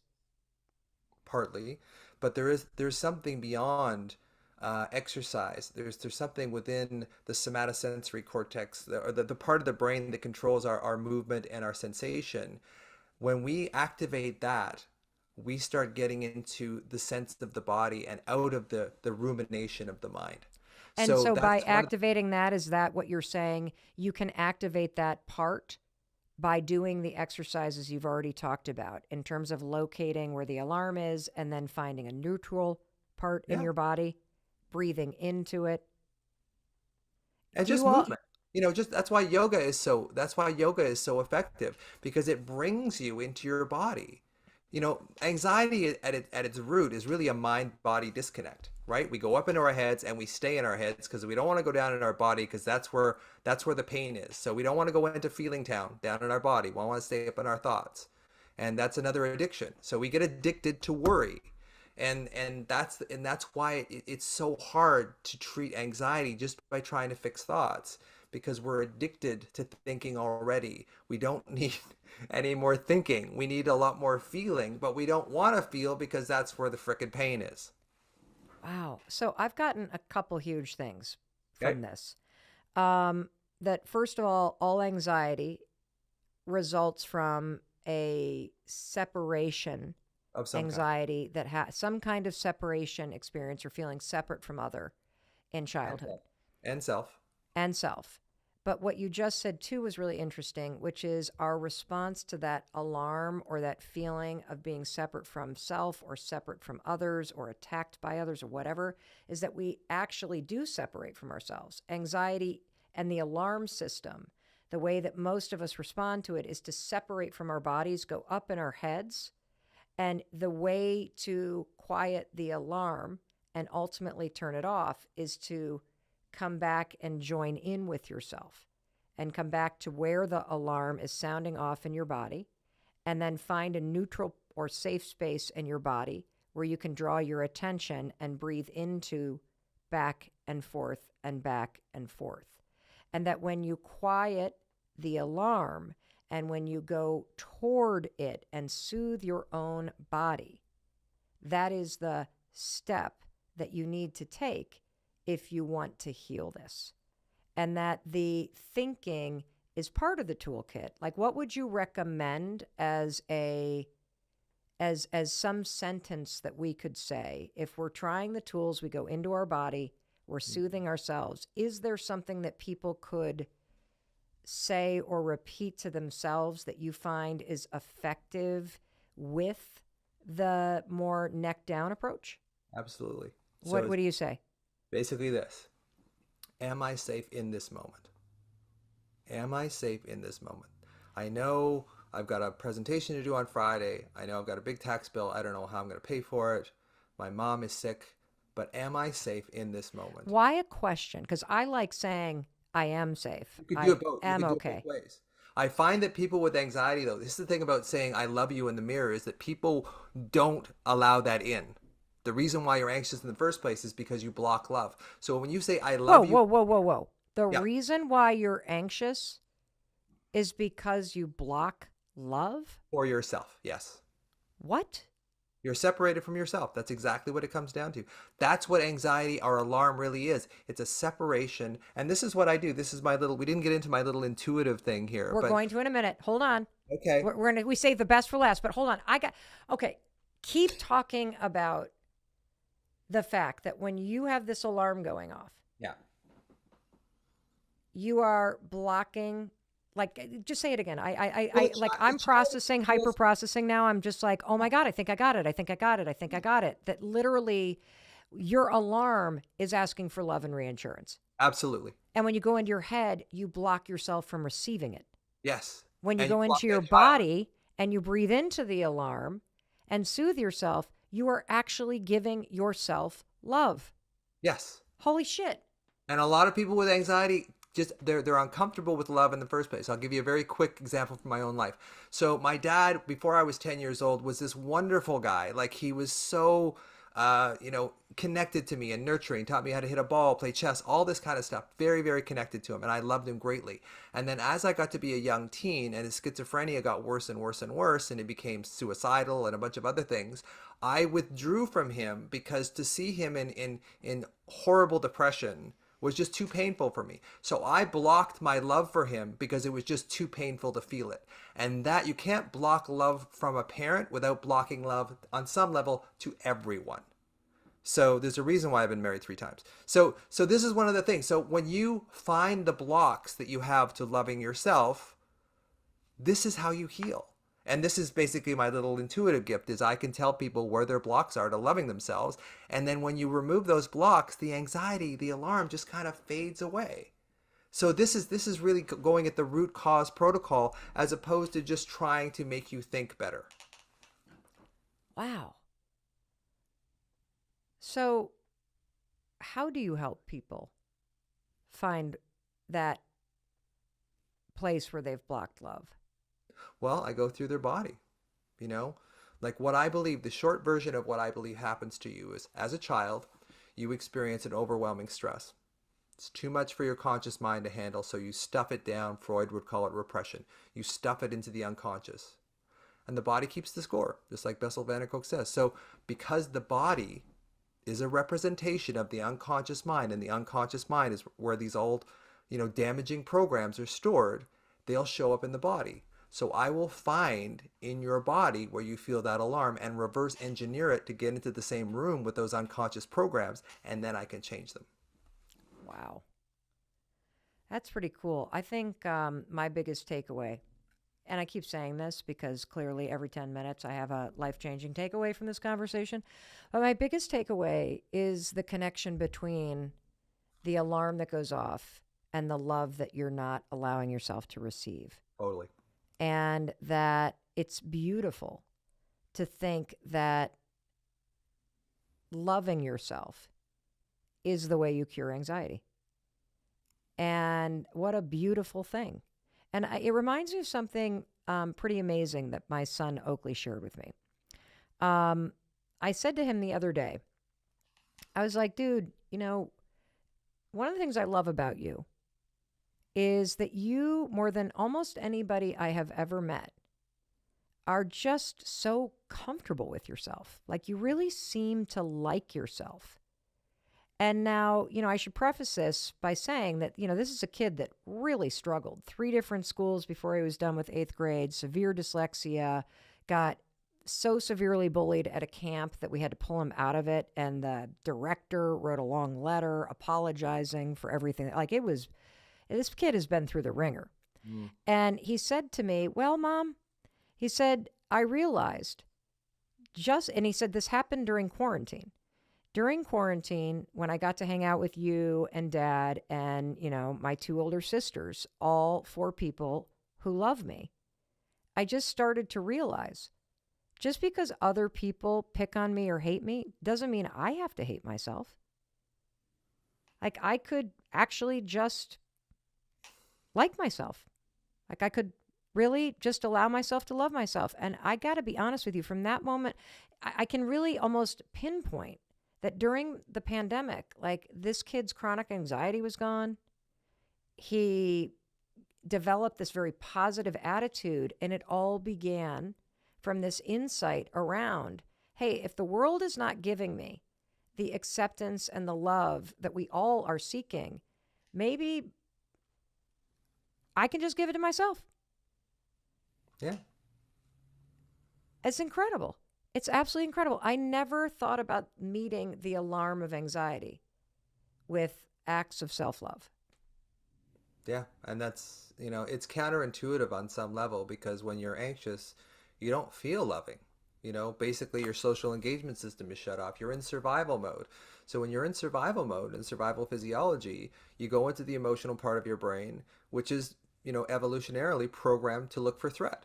And if there's no threat in your environment, if you're just lying there in bed with the sheets up to your neck, you will find threat because you can make it with your big prefrontal cortex. You can make worries. Well, not anymore, because we now know that the second you feel the alarm go off, 5, 4, 3, 2, 4, 3, 2, 1. 1. And stick You that in do there. not go upstairs. Stick that in You go there. downstairs. Yep.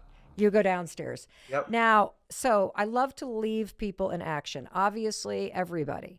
There will be links not only to Russ's book, Anxiety RX. There will be links to his social media accounts. You will find all kinds of resources in the show notes. But I want to leave people in action.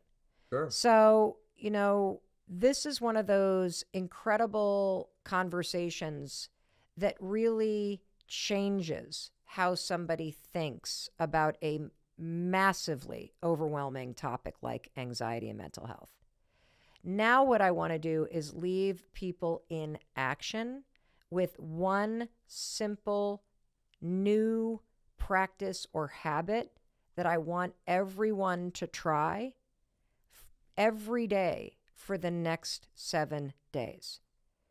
And what is the exercise that you want each one of us to practice for the next 7 days so that we can start to use the tools that you have been researching and changing lives with? What's the one thing you want us to do?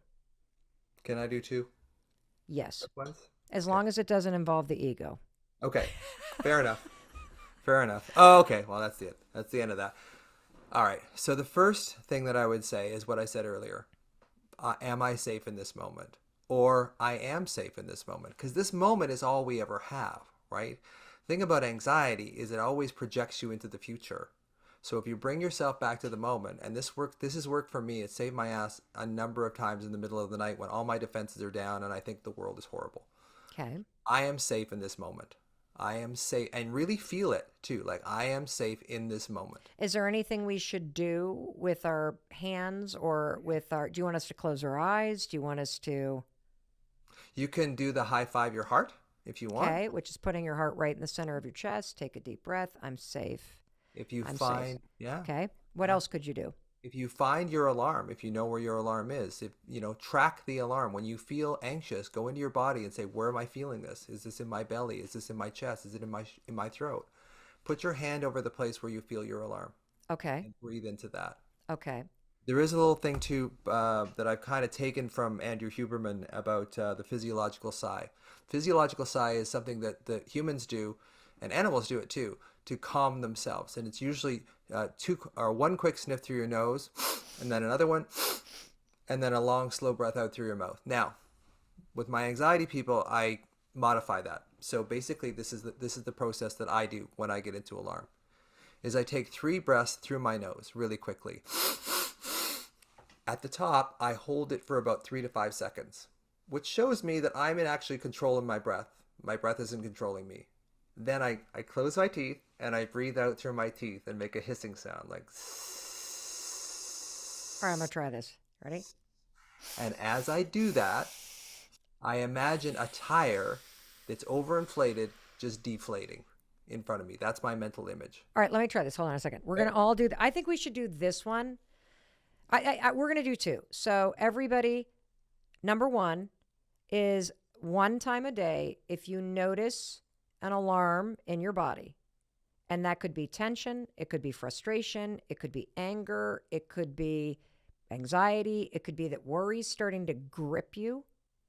I want you to find where that alarm is. I want you to put your hand where the alarm is, and I want you to breathe into it, okay? And then you can add, I'm safe in this moment. So that's number 1 that you're going to practice. Anytime you feel the gripping, the tension, the frustration, the overwhelm, the alarm is signaling. Remember, that's an alarm asking for love. Yep. And you're the one that is going to provide the love and reassurance that you need. So that's number 1. The second one is, let's try this breathing thing. Okay, and if you want to see it, go to our YouTube channel, because we have video episodes uncut of these podcast interviews that are amazing, because they're a lot longer and they're behind the scenes. But you should see Russ's face when he does it. He looks like he's about to rage on somebody, and he's actually deflating like a tire and taking control of things. And now I'm going to look completely ridiculous is I breathe in 3 times and then I clench my teeth and hiss out like a tire. Ready? Okay, let me do it first. Let me do it first Okay. again because Okay. there's a few parts to it. So the Okay. first thing is 3 breaths in through your nose. So quickly. And then at the top of that, you hold your breath for about 3 to 5 seconds. And then you close your teeth. And as you exhale, slowly exhale, you make a hissing sound. And as you make that hissing sound, you imagine a tire deflating. Okay. I'm going to do this. You ready? Ready? Okay.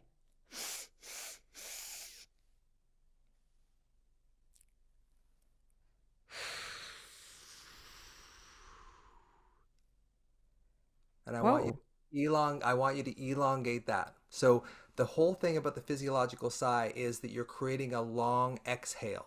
That's what really relaxes us, is the long exhale. So when people say take a deep breath, really what you need to do is just take a long exhale. So again, it's like 3 breaths in, hold, and then. I'm going to try it again. See if I So can go really longer. fill your lungs up, Mel. Like Okay. really fill them up. Okay, here we go.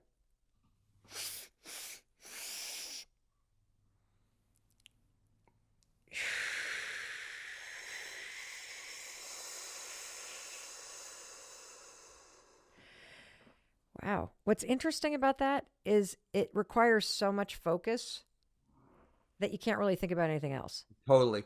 That's one of the other things that it takes you off your worries. Exactly. And you do feel this sort of relaxing and collapsing feeling inside you. Yeah. Wow. And you Okay. relax your shoulders, relax your jaw. Like there's stuff to it. I mean, I'll make like a YouTube video about this or whatever, or I'll put it on my Instagram. Awesome. But basically, it's really about expanding your lungs, because when you expand your lungs, you send a message up to your brain that you're okay. Because when you get stressed, the stress starts breathing you. You aren't breathing for yourself. The stress will start breathing you. So it's really important that you do the 3 breaths in, hold, and then breathe out with it, and really elongate that exhale. So the more breath you take in with the sniffs, the easier it is to have that nice long exhale. Wow. Well, one of the things that I've noticed about you, Oakley, is that you're not on social media a lot. And based on the research, there's a lot of kids that came out of that 2-year weird period in our lives way worse in terms of mental health, because they spent that time at home mainlining social media. So even though they weren't in school, they were online doing that same comparison thing in isolation on their own. It is so freaking damaging when you mainline social media and you use it as a battering ram. And then you say to yourself, well, I hate myself. I hate the way I look. I wish I looked like that. And so I think that's an important thing to point out, Oak, that you weren't sitting there doing that probably because you were on Xbox playing video games for 30 hours a day. But that's a big deal. And so there was a very poignant moment that you described to me that I keep thinking about. And I would love for you to share this moment with everybody, because you're so lucky that this happened when you were 17. It's poignant that self-hatred ends when you stop criticizing yourself. Like, the comparison is something that we can all work on. But the self-criticism that we engage in relentlessly, every single one of us, that's the source of self-hatred. So describe this moment where you had this amazing breakthrough. You only go through life with yourself. You are the only person that you wake up with and you go to sleep with every single night and every single day. And you are the only person that you need to please. You are not going to live your whole life with the ability to please everyone else, because that's not going to make you happy. Because at the end of the day, if you're not happy, other people's happiness won't boost you. It won't make you feel better. That's a crazy simple way to explain how profound it is when you learn how to accept, be kind to, and eventually love yourself.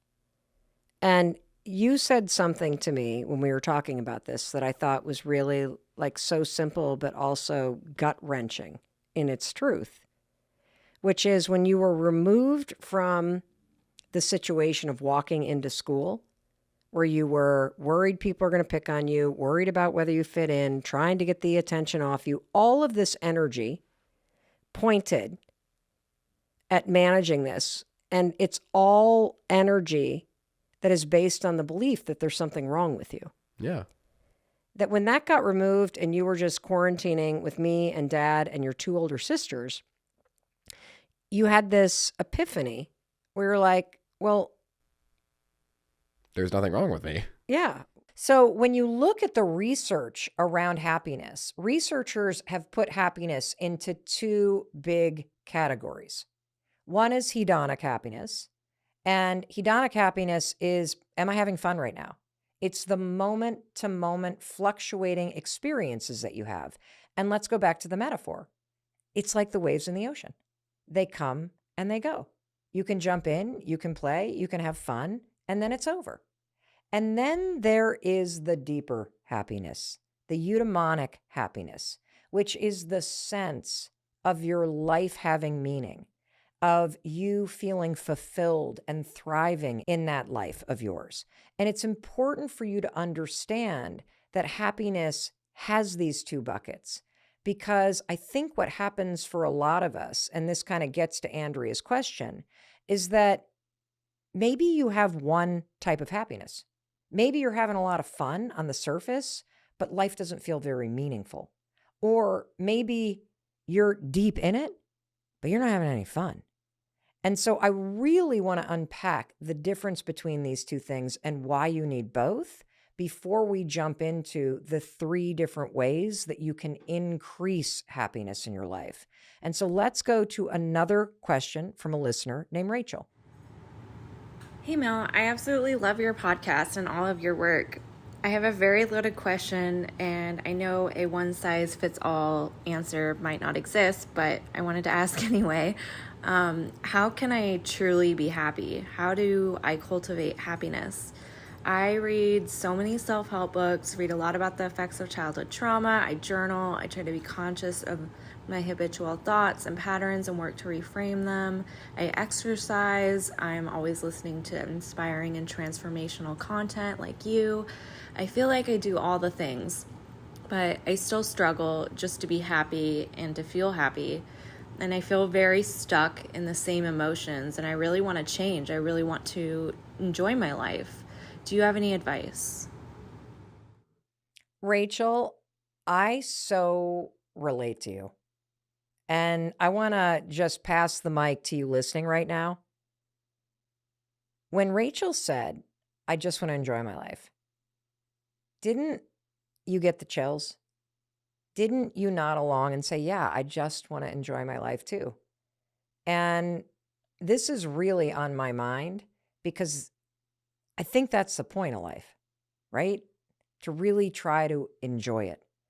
And one of the things that I notice can happen when you are in a period in your life where you're trying to heal, you're investing in yourself, in your personal growth. You mentioned that you're working on trauma. You're trying to dig out of some of the holes maybe that you feel like you fell into. You're trying to change your mindset. That's serious work. That was me for years too. Here's the problem with having a big healing journey. You're not having any fun.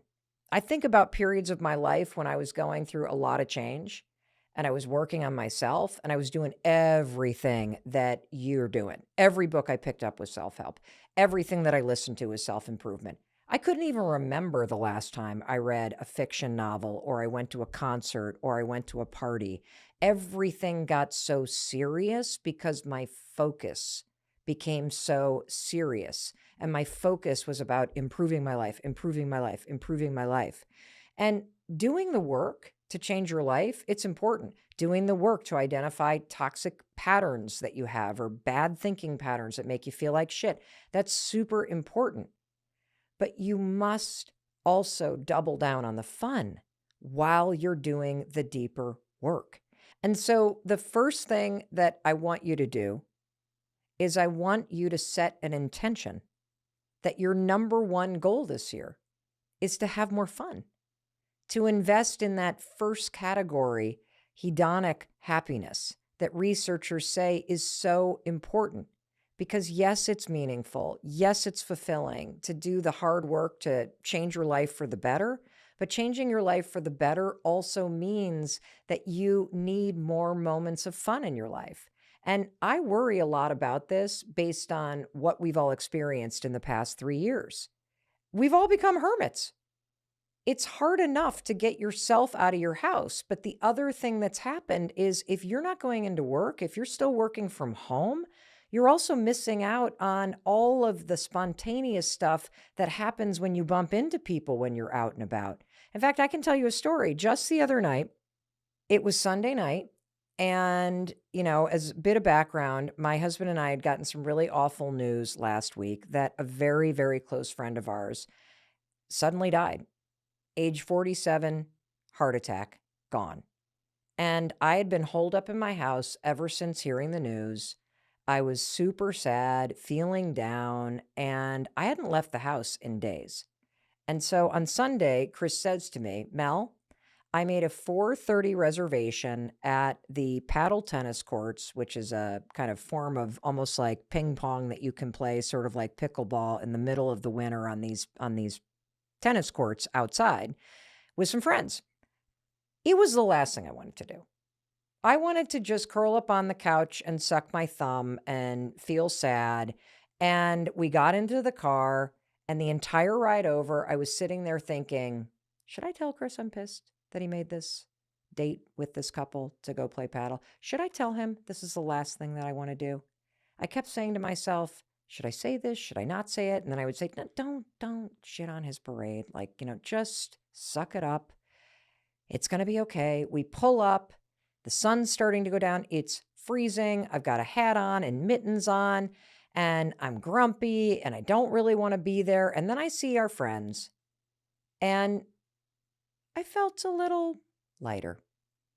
Do you know it took about 5 seconds of hitting that ball around for me to feel totally different? The truth is, I needed the fun.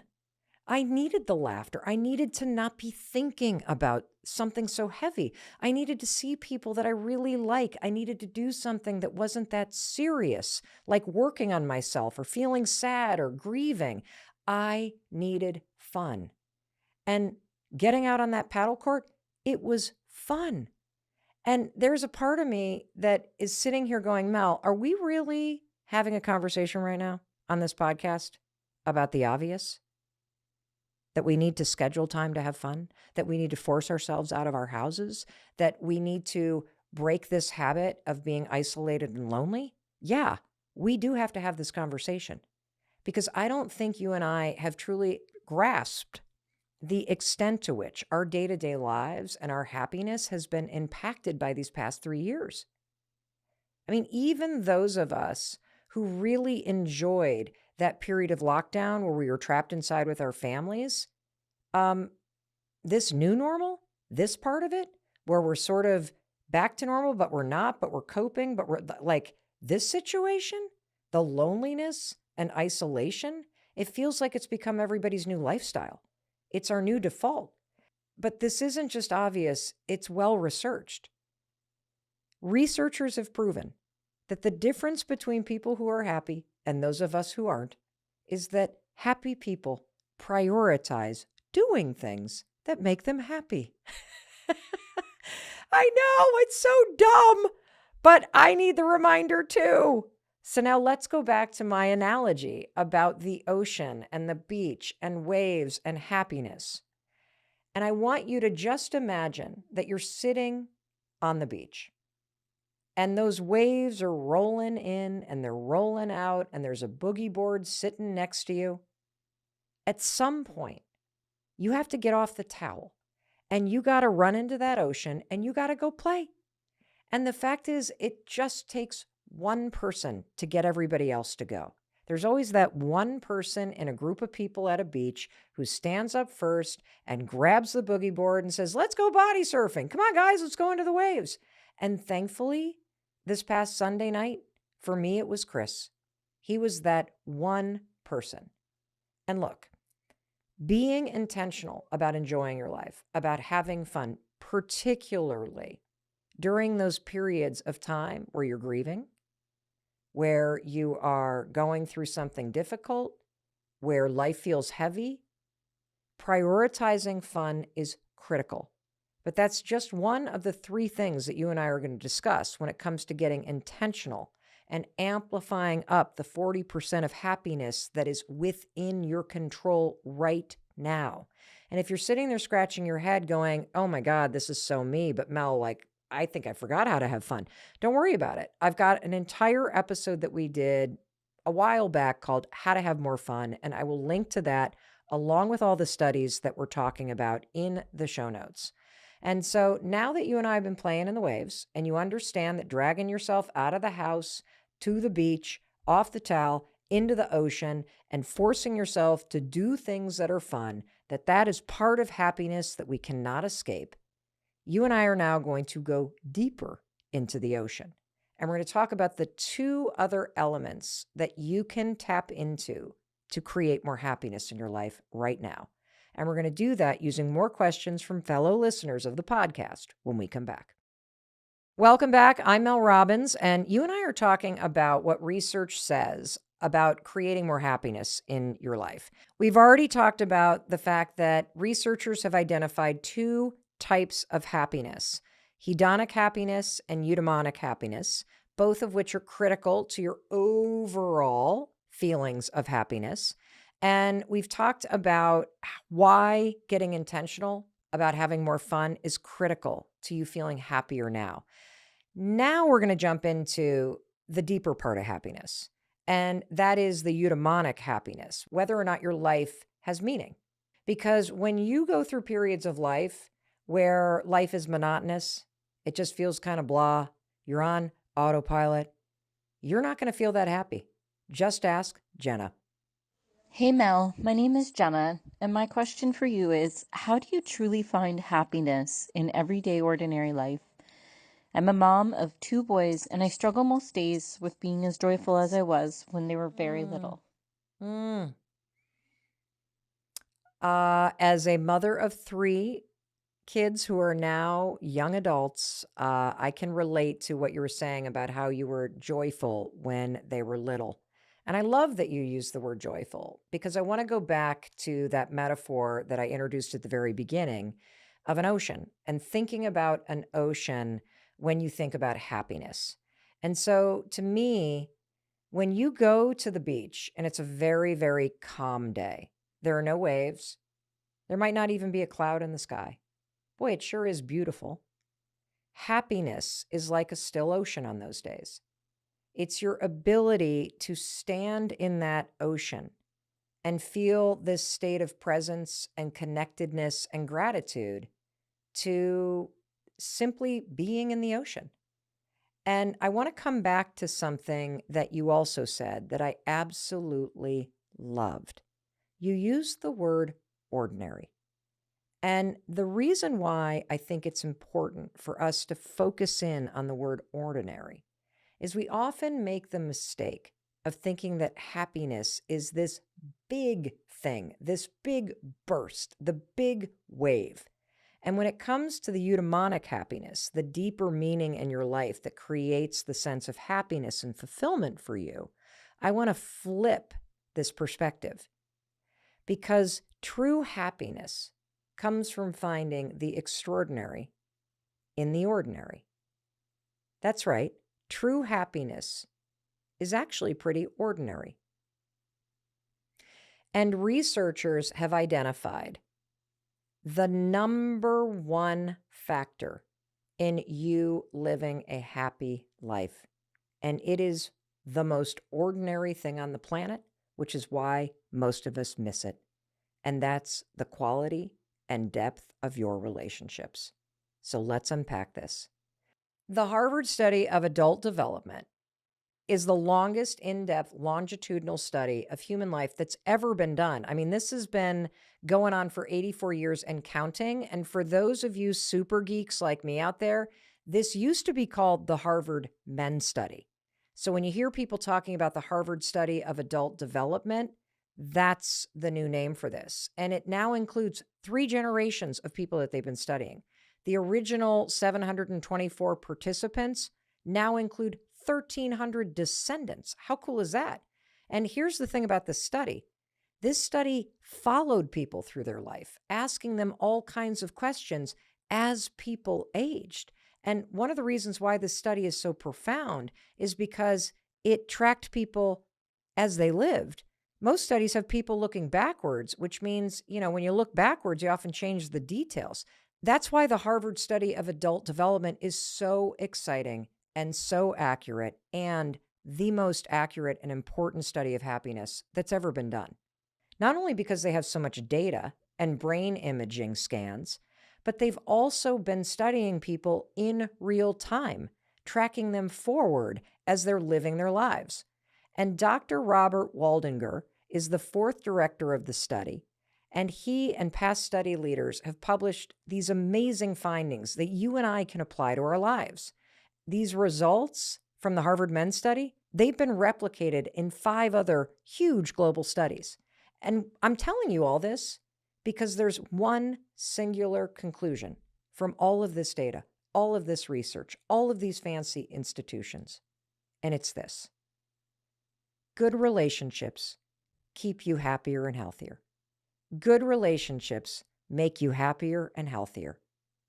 The single best decision you can make to improve your health and happiness is to cultivate what researchers call warm relationships. I know what you're thinking. Mel, what the hell are warm relationships? Well, from a clinical standpoint, warm relationships are relationships that don't cause conflict, and you feel positive emotions around the people that you have a warm relationship with. Said in a normal person's way, it's basically people that make you feel warm and fuzzy. That's what warm relationships are. And I want you to stop and think right now. Let's apply the science. If you think about people in your life, I just want you to put 2 columns in your mind. Who would you put under the column labeled warm? They give you the warm and fuzzies. You get a text from them. You're like, oh, yeah, okay. You're excited to see them. You feel energized when you make plans. Now there's the cold column. These are people that put you on edge. These are people that drain your energy. These are the people that when they call or text you, you're like bracing for something. I can boil 84 years of research down to one takeaway. You want to be happier? Put all your energy into warm relationships, building them, strengthening them, spending time with those people in the warm column. You do that, you will be a happier you right now. And the second way that you can do that, by the way, prioritizing the warm, is spend less time with people in the cold column.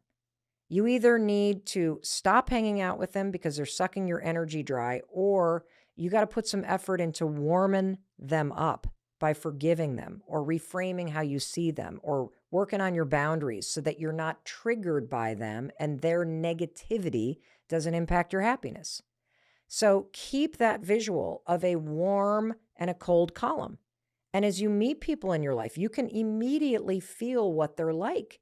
Are they warm? Are they bringing out the fuzzies? Or are you feeling on edge? Because when it comes to happiness, your happiness right now, not the I'll be when happy, the happiness that truly matters, standing in that deep end of the ocean, the quality of your relationships is truly the most important thing that matters. And I can explain why at an even deeper level.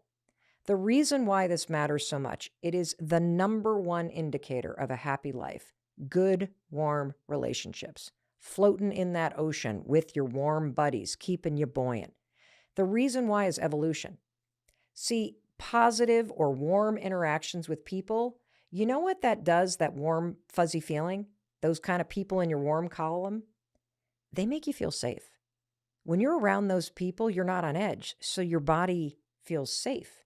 And the opposite is true when you're around people that you would put in the cold column, because when you're around negativity, when people trigger you, when they put you on edge, when you feel like you can't be yourself, you're now in a stress response of fight, flight, or freeze. And this response to other people, it's wired in you. Early Homo sapiens survived because their bodies and their brains, they not only encouraged connection, but they also signaled when somebody might be unsafe. You and I survived because we're social beings. So this is hardwired into us. And here's where it gets interesting. When you feel loneliness, your brain perceives that as life-threatening. And loneliness is not just about physical separation from other people. You can feel very lonely in a crowded room. You can feel lonely in a bad marriage. You can feel lonely in a toxic friendship. And if you're nodding your head right now, thinking, wow, maybe it's not unhappiness. Maybe the core issue for me is I'm lonely. Well, 75% of adults feel moderate to high levels of loneliness. And loneliness is about the quality of your relationships. And I want to tie this back to evolution.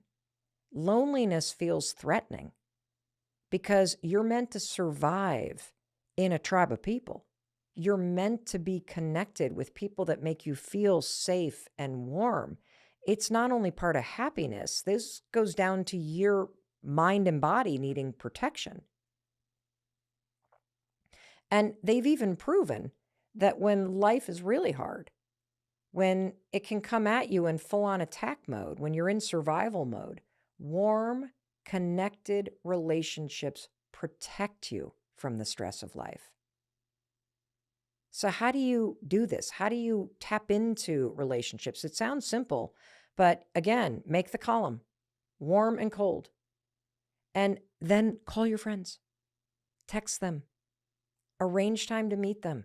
So when you feel a pang of loneliness, I want you to understand it's an alarm, just like anxiety. It's a signal that you're missing connection. Please do not ignore it. You may be surprised to hear that I felt this way for a very long time. I kept saying out loud, I'm not happy. I don't feel fulfilled. But when I dug deep into what was really going on for me, the core issue was loneliness. I was having fun. I was really busy. I was doing meaningful work. But deep down inside, I was really lonely. And it may also surprise you to hear that it was during one of the most successful stretches in my career. I was on the road all the time. I was booked nonstop to give speeches. I was working on all kinds of projects with Audible. The business was booming. I was making lots of money. And I have never been unhappier because I was lonely. I was traveling so much, chasing success, chasing achievement, going for the next thing, staying busy, that I never saw my friends. I barely saw Chris. I missed out on a ton of time with our daughters while they were in high school. It was just go, go, go. Now, I had a lot of fun on the business trips. I would laugh a lot. I was always traveling with colleagues, so I wasn't alone. And I was having fun in the waves of life. But when you talk about floating in the deep end of the ocean, I was profoundly lonely. And that meant I was profoundly unhappy. And it can be powerful when you admit this to yourself, because when you realize what you're dealing with is loneliness, that helps you identify the issue you need to improve, which is you need to start reaching out to people. We underestimate the impact that simply getting an unexpected text from an old friend can have on you. Think about how amazing it is when you have a birthday and everybody on social media that gets, the kind of notification that it's your birthday, they come out of nowhere and they wish you happy birthday. It's like, that's unbelievable. It feels so good. You haven't talked to that person since high school, but it feels good to have somebody just give you a quick comment on your birthday. And so if you're sitting around saying, I'm really lonely, but you're not reaching out, you're not calling people, you're not the one making plans or inviting people over for dinner, guess what? You're going to stay lonely. Because when I really looked in the mirror and said, I'm lonely, I need to do something about this. I never get invited anywhere. I don't see anybody. Well, I wasn't inviting anybody over. I wasn't making any plans. It starts with you. And look, it could be anybody. It could be friends, family, coworkers. All you need to do is identify old relationships or cold relationships or warm relationships where you haven't seen somebody in a long time and reach out. And by the way, it could be old relationships. It could be people you haven't seen in a long time. Just anybody at all that makes you feel warm. Start putting energy into talking, texting, commenting, and making plans to see them. And be careful of the cold people, because research shows that spending time with the people in the cold column, it can actually make you feel more lonely. And it even worsens your health to be around people like that. And so you've got your friend Mel Robbins' permission to stop putting energy into draining relationships, because that's only going to make you feel more lonely, and spend more time with warm relationships. And that brings me back to Jenna's question, because she mentioned, did you notice that she felt happier when her kids were little? I suspect that when your kids were little, you were probably part of mom groups. You saw young moms all the time at drop off, at pickup, at play group, and you felt like you were part of something. You were you had more warm relationships in your life. That's a sign that you're just missing connection. And I know I said it already, but I can't highlight enough how profound of a difference it can make to simply admit to yourself that you're lonely. That was the turning point for me when I realized a couple years ago, holy cow, I'm unhappy because I'm profoundly lonely. I don't see Chris enough, so I'm lonely in my marriage. I am lonely in my family because I'm not around. I'm working all the time. I never see my friends. And so once I said it was loneliness, that was the cause of my unhappiness, I could do something about it. And you want to know the first decision I made? I made a decision that I was going to change my work life, that I was going to get off the road, that Oakley being in high school was like a melting ice cube. And once the time was gone, I was not going to get it back. And so I reorganized my entire career, my entire business. Instead of sitting on a plane, I'm now sitting above my garage talking to you in a microphone so that I can be home. And it took a lot of work, but I'll tell you what, realizing that traveling that much for work was making it hard to cultivate those warm relationships, that was a huge wake-up call, because on the surface, it looked like I was having a great time. I was in the waves, but I sure as hell wasn't when it came to the deeper stuff. And I know what you're thinking. Well, Mel, at least you have friends to go back to. What if I don't have any friends or many friends? Well, I would say this. Here's where you can start. Part of warm relationships and happiness is also cultivated by social interactions, the tiny ones you have every single day. Just talk to strangers. This is a great thing to do, by the way. And there's a study that was done by the University of Chicago that you have no clue how happy a random social interaction with a stranger can make you. You kind of inflate in your mind that it's going to be messy to talk to other people, but you underestimate the actual benefits of talking to other people. People who talk to strangers on a train or on a plane or at a bus stop or just at a coffee shop, they're much happier after they talk to the stranger, even if they don't think beforehand that they will be. You know who's great at this? My mother. I was just visiting my mom down in Florida, and when I was little, I used to think it was so annoying, but I now admire this about her. Absolutely everywhere we go, my mom talks to everybody. She talks to everybody about everything. She's constantly commenting on, oh, I like that sweatshirt, or hey, how you doing, or nice day. And people stop and they talk. And next thing you know, they've made a connection, or they're talking about a restaurant recommendation or it's just amazing. And the energy is immediately boosted. And if you're not good at this, here's a great tip. Always compliment somebody's nails. If somebody is waiting on you or standing in front of you in line, or you're sitting next to them, just compliment their nails. If you see somebody reading, ask them what they're reading and if they like it. That's a simple way to compliment somebody, to open up the dialogue, and it always boosts the energy. And one of the things that I'm really concerned about, and I've talked a lot about this on the podcast, and I know the researchers at Harvard are concerned about this too, and that's remote work. Everybody being at home. When we're at home, we miss out on these tiny social interactions with coworkers, with the barista, with the lady at the checkout counter, with the guy that you always see at the grocery store, with the customers that you're used to seeing come into the store. These tiny social interactions go a long way to making you feel warm. So bottom line, relationships, relationships, relationships. Talk to that stranger in line. Push yourself to reach out to people. Text somebody every single day. And don't forget your family. You kind of put family on the back burner, don't you? Because you think they're always going to be there. Make an effort. There's a lot of people in your family, maybe even cousins you haven't seen in a while, that you have a warm relationship with. I'm prioritizing happiness, which means I'm prioritizing the relationships in my life. But you got to push yourself, okay? Let's make ourselves a promise that we're both going to do this because you got the research and you now know why it matters. Oh, right here. Yes, okay. Who wants to go first? Okay. Yes.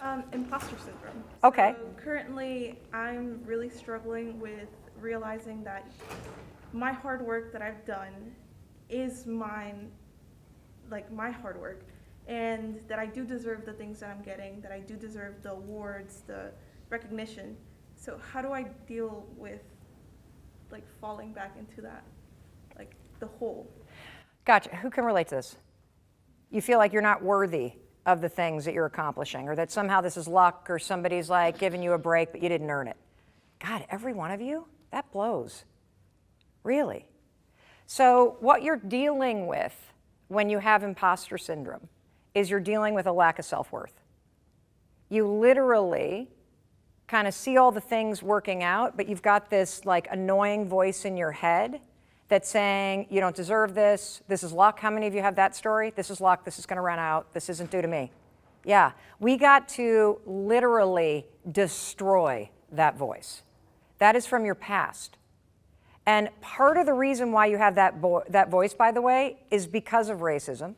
It's because of discrimination. It's because of childhood trauma. It's because of various experiences that you've had, where either your experiences growing up or society at large has made you feel either overtly or in a really like gross and sort of sly way like you don't belong. And so it is critical for you to start to punch that voice literally out of your head. And I'm going to give you some steps to do it, okay? The second thing that's really important is that in addition to stopping down that voice, because it's not your voice, that is somebody else's voice that your brain listened to and then started repeating. And the thing about your brain is that your brain is this really cool computer that learns patterns. And what I want you to understand is that patterns repeat unless you break and replace them. And if you have a pattern of thinking, like what Heidi has, that says, you're not worthy, you don't deserve this, luck is going to run out, at some point, the you-know-what's going to hit the fan again, brace, don't count on anything, like you didn't earn this. If you got that pattern running in your head, that is a broken pattern. You're not broken. That pattern of thinking is broken. And so the line in the sand that I want to draw starting today is you're not allowed to listen to that garbage anymore. We are going to go on a mission together to notice whenever it comes up, oh, interesting, there it is. There's that pattern. It's spinning, just like a load of laundry, right up there. And I'm going to teach you, once you recognize that pattern, you're going to use this thing that I created called the 5-second rule. You're going to count backwards, 5, 4, 3, 2, 1, because that shuts that down. And counting backwards, let's all do it together. Here we go. 5, 4, 3, 2, 1. Now notice when you counted, did you feel a little pressure right here? Yeah, that was me hypnotizing you. No, I'm just kidding. What you are feeling is by counting backwards, it's a little brain hack that interrupts all the garbage that's here in the interior part of your brain. This is where imposter syndrome lives, everybody. This is where anxiety is. This is where self-doubt is. This is where self-criticism is. This is where it's all stored. When you notice, oh, there's that voice again, and you count backwards, 5, 4, 3, 2, 1, you shut it down, and then you awaken this part of your brain. This is the part of the brain that you used when you were taking the SATs. This is the part of the brain that you used when you applied for that job, when you speak up in that meeting, when you tell somebody, no, you cannot borrow my dress tonight. No. When you have boundaries, right? This is the part of the brain that gives you immediate control over what you think and do next. And so that's a really important thing. Number one, you're going to notice it. Number two, you're going to name it. So let's give that jerk in your brain a name. So Heidi, what do you want to name this thing?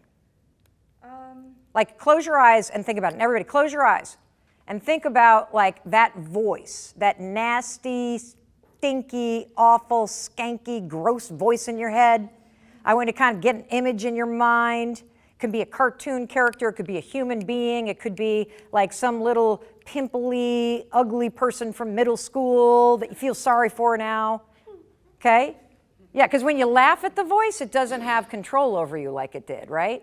We want to make this less serious. So what's the name you're going to give your voice? Well, I was thinking the voice, but maybe something like, I don't know, Rocky, Spiky. Spiky. Okay. What name do you want to give your voice? Linda. Bob. Bob. Okay. How do you say your name? Sedania. Sedania. Yes. Great name. What are you going to give your voice? Maybe Peabody. Peabody. I got it. I got it. Okay. How about you? What's your voice? Bill. Bill. Ooh, conviction. There's a human being like that talking to you. Bill, we are going to shut Bill down, okay? What about Isabella? Broccoli. Broccoli? I hate broccoli. She hates broccoli. I love that. That's great. How about you? Josh. Josh. Okay, great. So whenever you hear that voice, what I'm teaching you is to use the science of objectivity to distance yourself from that voice. Okay? This is so important because you are not that voice. Welcome in, everybody. Actually, pull up your chairs closer. Do not sit that far away from me. Come on. Yep, let's go. You are not late. You are right on time. Let's welcome them in. Okay? Yep, louder. Clap louder. Super important, everybody, in life to make people feel welcome. Super important to invite people, especially other women, to have a seat at the table. And one of the things that I've learned, and then I'm going to catch you all up on where we're at, okay? One of the things I've learned is that, you know, there's so much success to go around. Have you wrapped your brain around the fact that there are, 8 billion people on this planet? There is so much success to go around. There's so much happiness. There's a tremendous amount of money to make. There's a ton of people to date. And when you focus on the fact that there is limitless possibilities for you, you're not in competition with anybody in this room. And the louder you cheer for other people, the more you invite people in, the more you will be invited in and the more cheering there will be for you. It is incredible when you can flip your mind from being jealous and competitive and small-minded, like if she's getting that, it means I don't. Oh, no, no, no, no, no.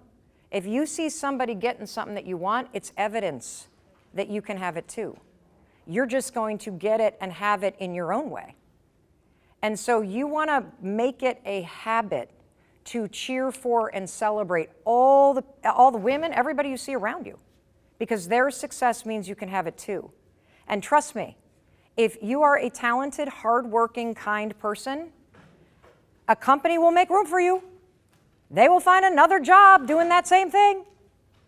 And so you focus on you. You focus on being the best you. And I promise you, all the other people around you that are having those things that you want, that's evidence you can have it too. I like to think of other people as a light on the path I'm walking down. They're shining a light that helps me walk in the direction of what I want. How do I rebuild my relationship with myself when starting from ground zero?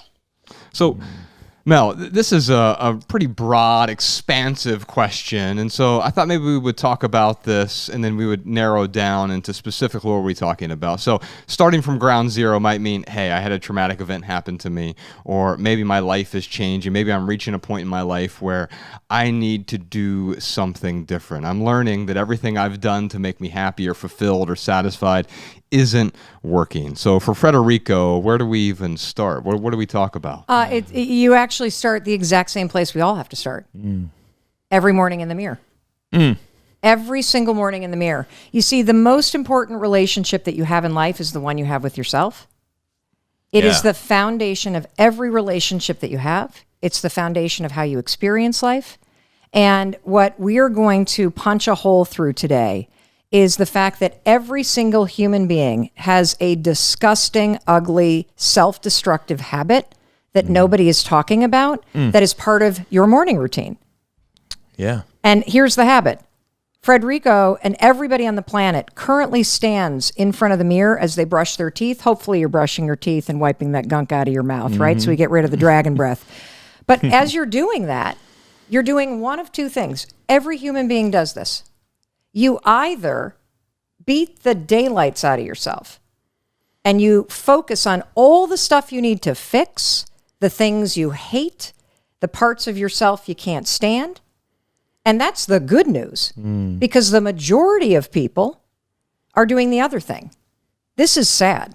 The majority of people cannot even look at themselves in the mirror because they are disgusted or they are disappointed or they don't like how long they've let themselves go.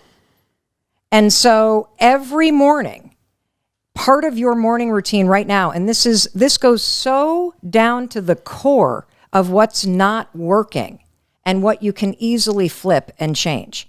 Because if you stand in front of the mirror and you can't even look at yourself, that is a habit of self-rejection that gets repeated every single day. You are not even secure enough with yourself and accepting enough of yourself to look at the mirror and see, holy cow, because here's the other thing I want everyone to understand right now. We're going to explain the high five habit, but here's the first breakthrough. You're either, be honest with yourself, which do you do? Do you not look in the mirror or do you focus on the things that you need to fix? Yeah, no, I mean, I do look in the mirror, and yeah, there's certain, I'm going through the day, I'm like thinking how I could have done things differently, what I need to do the next day. Yeah. So I do look in the mirror. Okay. Yeah. I tend to avoid looking in the mirror. Yeah. Why is that? You tell me. Yeah. I don't know. Well, think about it. Why do you think you don't look in the mirror? I've never thought that it was a necessity to gaze upon myself I'm sure I glance. There's a picture of me in the mirror, but it becomes second nature in a way. Yes. And so I don't beat myself up so much. I mean, that's a different sort of story that we tell ourselves, but I've never thought about the power of looking in the mirror and how that might actually benefit me. Well, I want you to consider it's not a reflection. There are two human beings in the bathroom with you every morning. There's you. And my daughter, she's always so now there's four bothering me in the bathroom. Or the dog or whatever, or there's two human beings. Right. There's you and there's a human being in the mirror. And the human being in the mirror is really trying. And they are in need of your support. And they are in need of your encouragement. And they need you to wake up and to see them, and they need you to stop beating them up, and they need some encouragement. And this is a really deep thing. And it begins every morning by simply taking a moment and being with the human being in the mirror, which I think represents your soul, your spirit, your potential. For people that, kind of like the inner child work and that stuff, it represents the person inside you that's still trying to heal. And if you begin your day every day by not looking in the mirror or by picking apart the things you don't like, 91% of women do not like how they look. Wow. 50% of people cannot look in the mirror. And what you just said is exactly right. Most of us, it's so casual, spend that moment drifting into the day where we start to think about all the things we need to do. Or, you know, if you're like a lot of us, you're already pile driving yourself going, I got up too late and I got to answer that email and I didn't get this done and da, da, da, da, da. And then you catch yourself in the mirror and you then start, oh my God, I look like crap and I got to be on a Zoom call in 8 minutes and I haven't walked the dog yet. And the pile driving begins. Yes. And you guys know that once your attitude goes negative, it's going to continue to take you down. Yeah. And so first things first, we got to break the habit of self-rejection.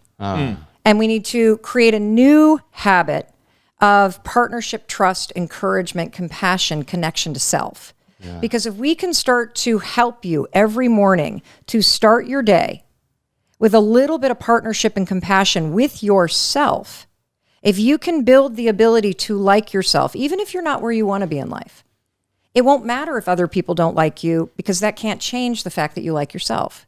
Yeah. And so this isn't about being a narcissistic asshole. This is not about being a jerk. This is not about being selfish. This is not about being some cocky, overconfident. This is about compassion. This is about support. This is about your most fundamental, profound needs. Love people, use things. That's your book. Yeah. None of us know how to love ourselves. And it begins every morning with this new habit I want you to create that I created during a terrible moment in my life called the high five habit. Hey, it's Mel. Thank you so much for checking this video out. And if you like this one, I have a feeling you're going to like this one too. I'll see you there.